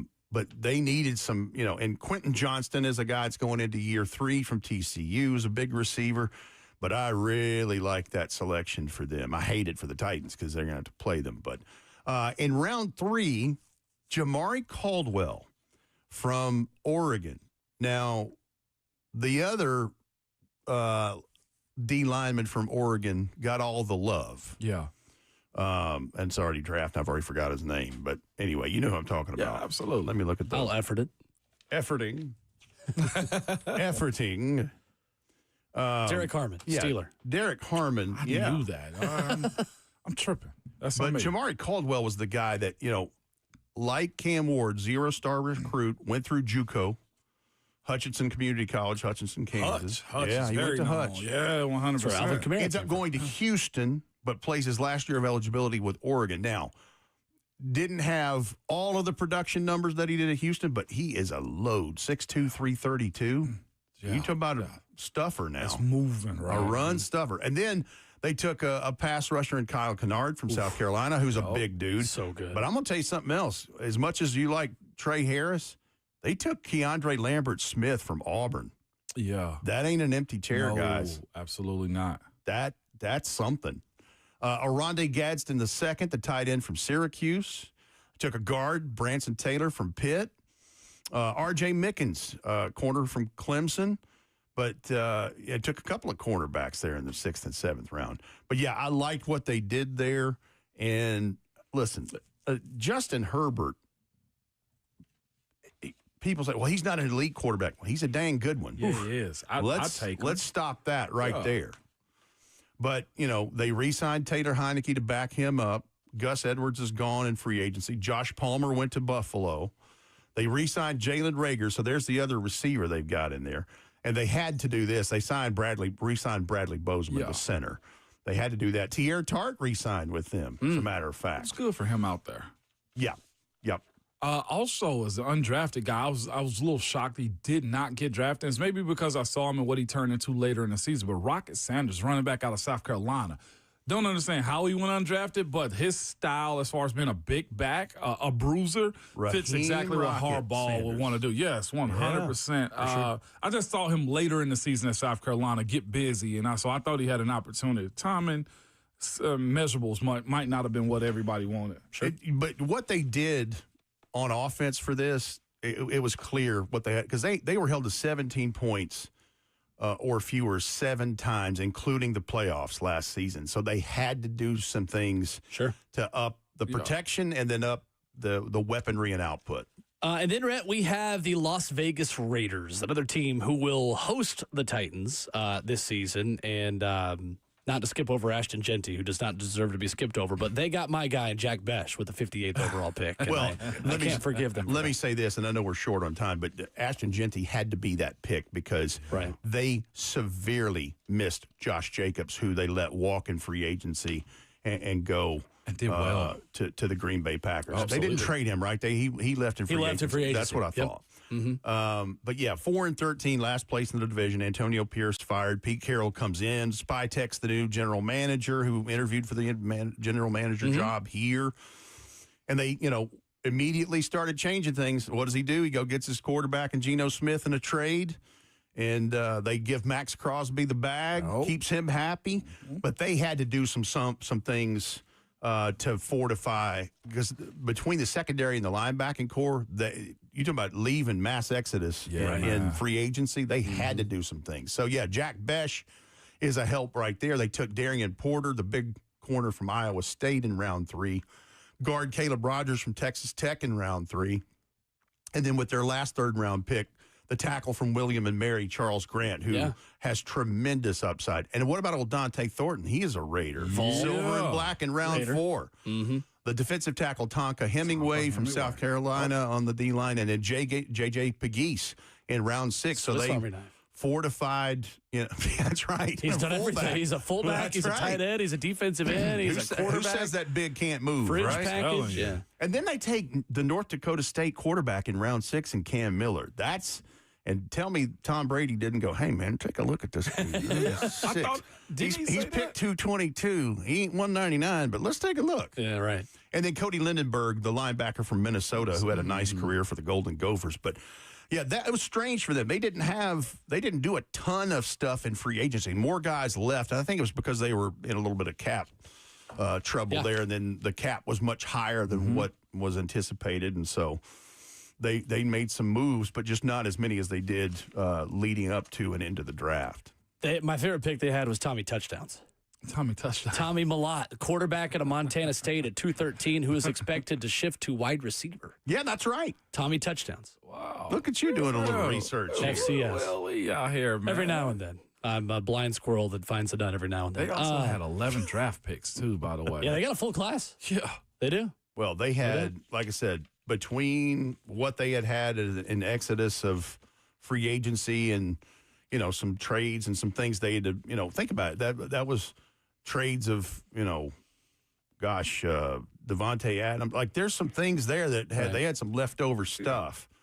And, that's what they needed. That's, it's the reason why Mike Borgonzi and the brass went from 6 picks to 9 picks for the Titans. That's what they needed. Yep. Totally. Rhett Bryan with us Wednesday mornings at 9 a.m. Good to see you, Rhett. Good to see you all. As always. Let's see what the release looks like tonight at 7. Looking forward to it. NFL schedule release tonight. We'll give you more NFL scheduling news. There is a Week 1 opponent announced for the Jacksonville Jaguars. An interesting matchup for Travis Hunter, Liam Cohen, and Duval that we'll tell you about coming up in just a moment. Plus, Inky Johnson, midweek motivation after this.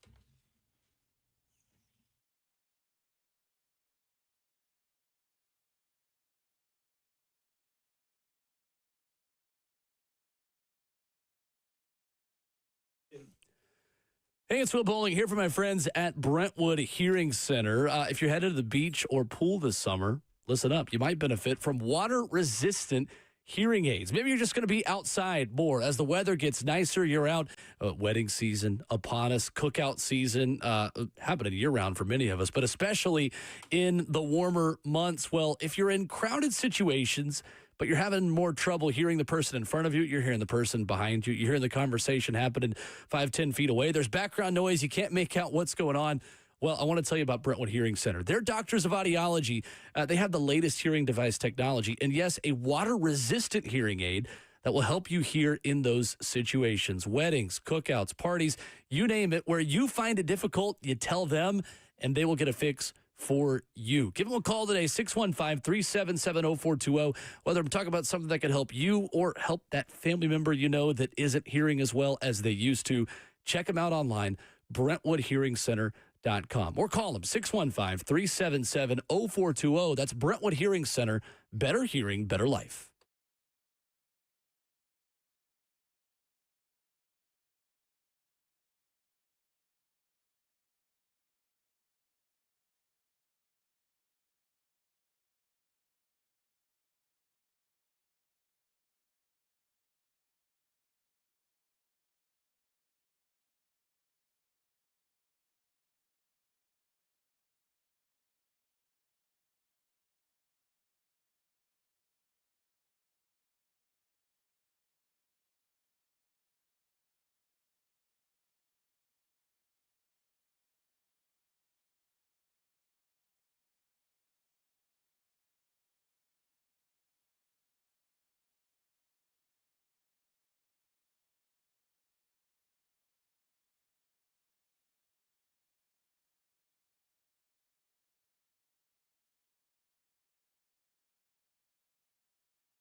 RKW 104.5 The Zone, wrapping up the show on this Wednesday. Appreciate Rhett, Bryan, and Bill Connelly for stopping by this morning. Check the podcast if you missed any of the discussions this morning. Apple Podcast, Spotify, and subscribe while you're there. If you are listening to this on the podcast, hello, it's us from the past. I figured you would have said we appreciate you. Please subscribe while you're here. I figured you would say hello, friends. I don't have lottery numbers for for that. you. No, do not. So the Jags will start off the season, according to Jordan Schultz. Jordan Schultz just putting it all out there. Bro got to connect. In terms of, well, he does work. He is Fox's NFL insider. Still. So he is putting out a lot of Fox games. The Jags will take on the Panthers in week 1. That is a battle of the two most recent offensive coordinators of the Tampa Bay Buccaneers. Good. Liam Cohen versus Dave Canales. Dave Canales, who quietly out of Carolina have been piecing together a good squad. They're saying they're expecting a big jump, like a Sean Payton, Bo Nix jump from he and Bryce Young. That's about as fair as you see it? I think so. I think it's a fair point. Yeah, most definitely. I'm looking forward to seeing what the Panthers do turn into. I have some friends that are over there in that organization too, so we'll see how that works out for them. We have another Christmas game from Jordan Schultz on Netflix. Oh, this one's fun. Lions at Vikings on Christmas. Would not be a lot of jollying on the losing end, is what I would tell you. No. I like that one, though. A divisional game. Because none of the games on Christmas were good last year. The last one was the Chiefs? No, they weren't good. I remember dozing off for the most part after blowouts. that. Yeah, you're right. They were. the Steelers. I know. Sadly. I know. No, it's right. They deserve that. Look, you get what you deserve in this world, Will, in the world of sports, man, 100%. But that is a good one, though. There's so much pride in a game like that. At least I took it that way when I played. It's like, I can't lose in front of my kids on Christmas or the Thanksgiving or the holidays or New Year, whatever it is. Fair. So that is the latest from Jordan Schultz, who, again, if you missed it this morning, Eagles and Chiefs week 2. Giants home opener will be week 3 on Sunday Night Football against Kansas City. You've got season opener between Jaden Daniels and the Commanders and his old teammate Malik Neighbors and the Giants. That's week 1 in the district. So anyway, that's pretty much all we got from Jordan Schultz, who again last night reported that the Titans will open the season week 1 in Denver. Another week 1 game on the road. Whoever's hosting or whoever's leaking this stuff, we're good now. Let's just wait until later tonight. The trickle is pretty annoying of info. Like, if you're going to make this an event, then let's not leak out half the schedule. Not that much. It's such a tease. Yeah. Like, if you're going to give me some of it, like, I want all of the games. Bring me all of the games. Yeah, let's pass on the extras of it. Like, just drop it. Like, my thing would be is to me, I think it's better served to drop it at like 2:00 Eastern. Like, that way everybody up. You get all the networks talking about it. But no, the NFL says you're going to get it tonight and then talk about it the rest of the weekend. Yep. They're not slick, Will. They're not slick at all. Not even a little bit. Isn't it interesting that most of the week 1 schedule so far has been divisional matchups where the Titans are going to Denver? Not a division. That's matchup. True. And Jacksonville going to Carolina, another non-division matchup. So maybe it's we an get AFC South thing. Maybe it's Texans-Colts, perhaps. Is the one division game of the AFC South? That's a good question. Texans, Colts. Yeah, it could be. Did you see there is an ESPN docuseries coming out called The Kingdom? Unprecedented access to the Chiefs 2024 season. Are you interested? Man, I always say I am, and I never watch those situations. Same. I started off watching quarterback. I stayed deep into the wide receiver documentary. Yeah. But after a while, I not that I predicted, but nothing more spicy comes out. Like, guys are interesting, but not that interesting to me is the way I view it. So if it's like a Jordan 6 series, last shot type of situation, like, I'm into that. But nah, I somewhat pass on it, Will. It's cool for the first episode, but most of it, to be quite honest with you, the best part's going to end up on social media. Yeah, I know enough about the Chiefs. I'm good. And how much more can Patrick, like, I will say this, watching how he trains after practices and stuff like that, the machines that I'm sure he's bought or invested in, the torquing, twisting, arm motion stuff, that was kind of cool to see. He's doing more than just a baseline. I just I understand why the major markets and stories get additional coverage in documentaries, but I'm more interested in documentaries and stories that have not already been told. Yeah. And that one gets told in real time with as much primetime coverage as they get. That is our show on this Wednesday morning. Coming up tomorrow, schedule reaction. We'll go win, loss, win. No, we won't. We're not going to go week by week with win-loss predictions in May. We will come on tomorrow morning. Coach Mack will join us.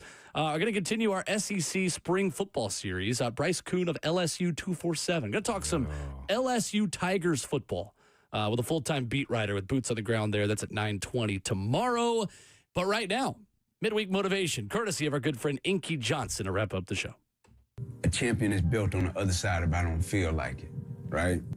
Kenny Smith say champions do daily what everybody else does occasionally. And the cats say, hey, man, break down that champion built, when they don't feel like it, this, that, and the third. I say, yeah, man. I say, because the beautiful part about life is in whatever we do, in whatever we seek to accomplish, in whatever we pursue. If you got two competitors, when they first start something, a winner and a loser has the exact same goal when they first started. Yeah.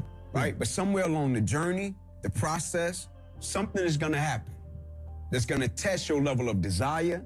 It's going to test your level of passion, going to test your words and see how bad you really want what it is that you say you want.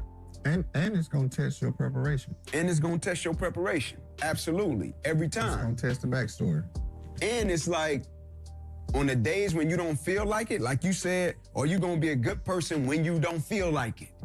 Because somewhere along the journey, we're all not going to feel like it. And it's in those moments that character is shown, right?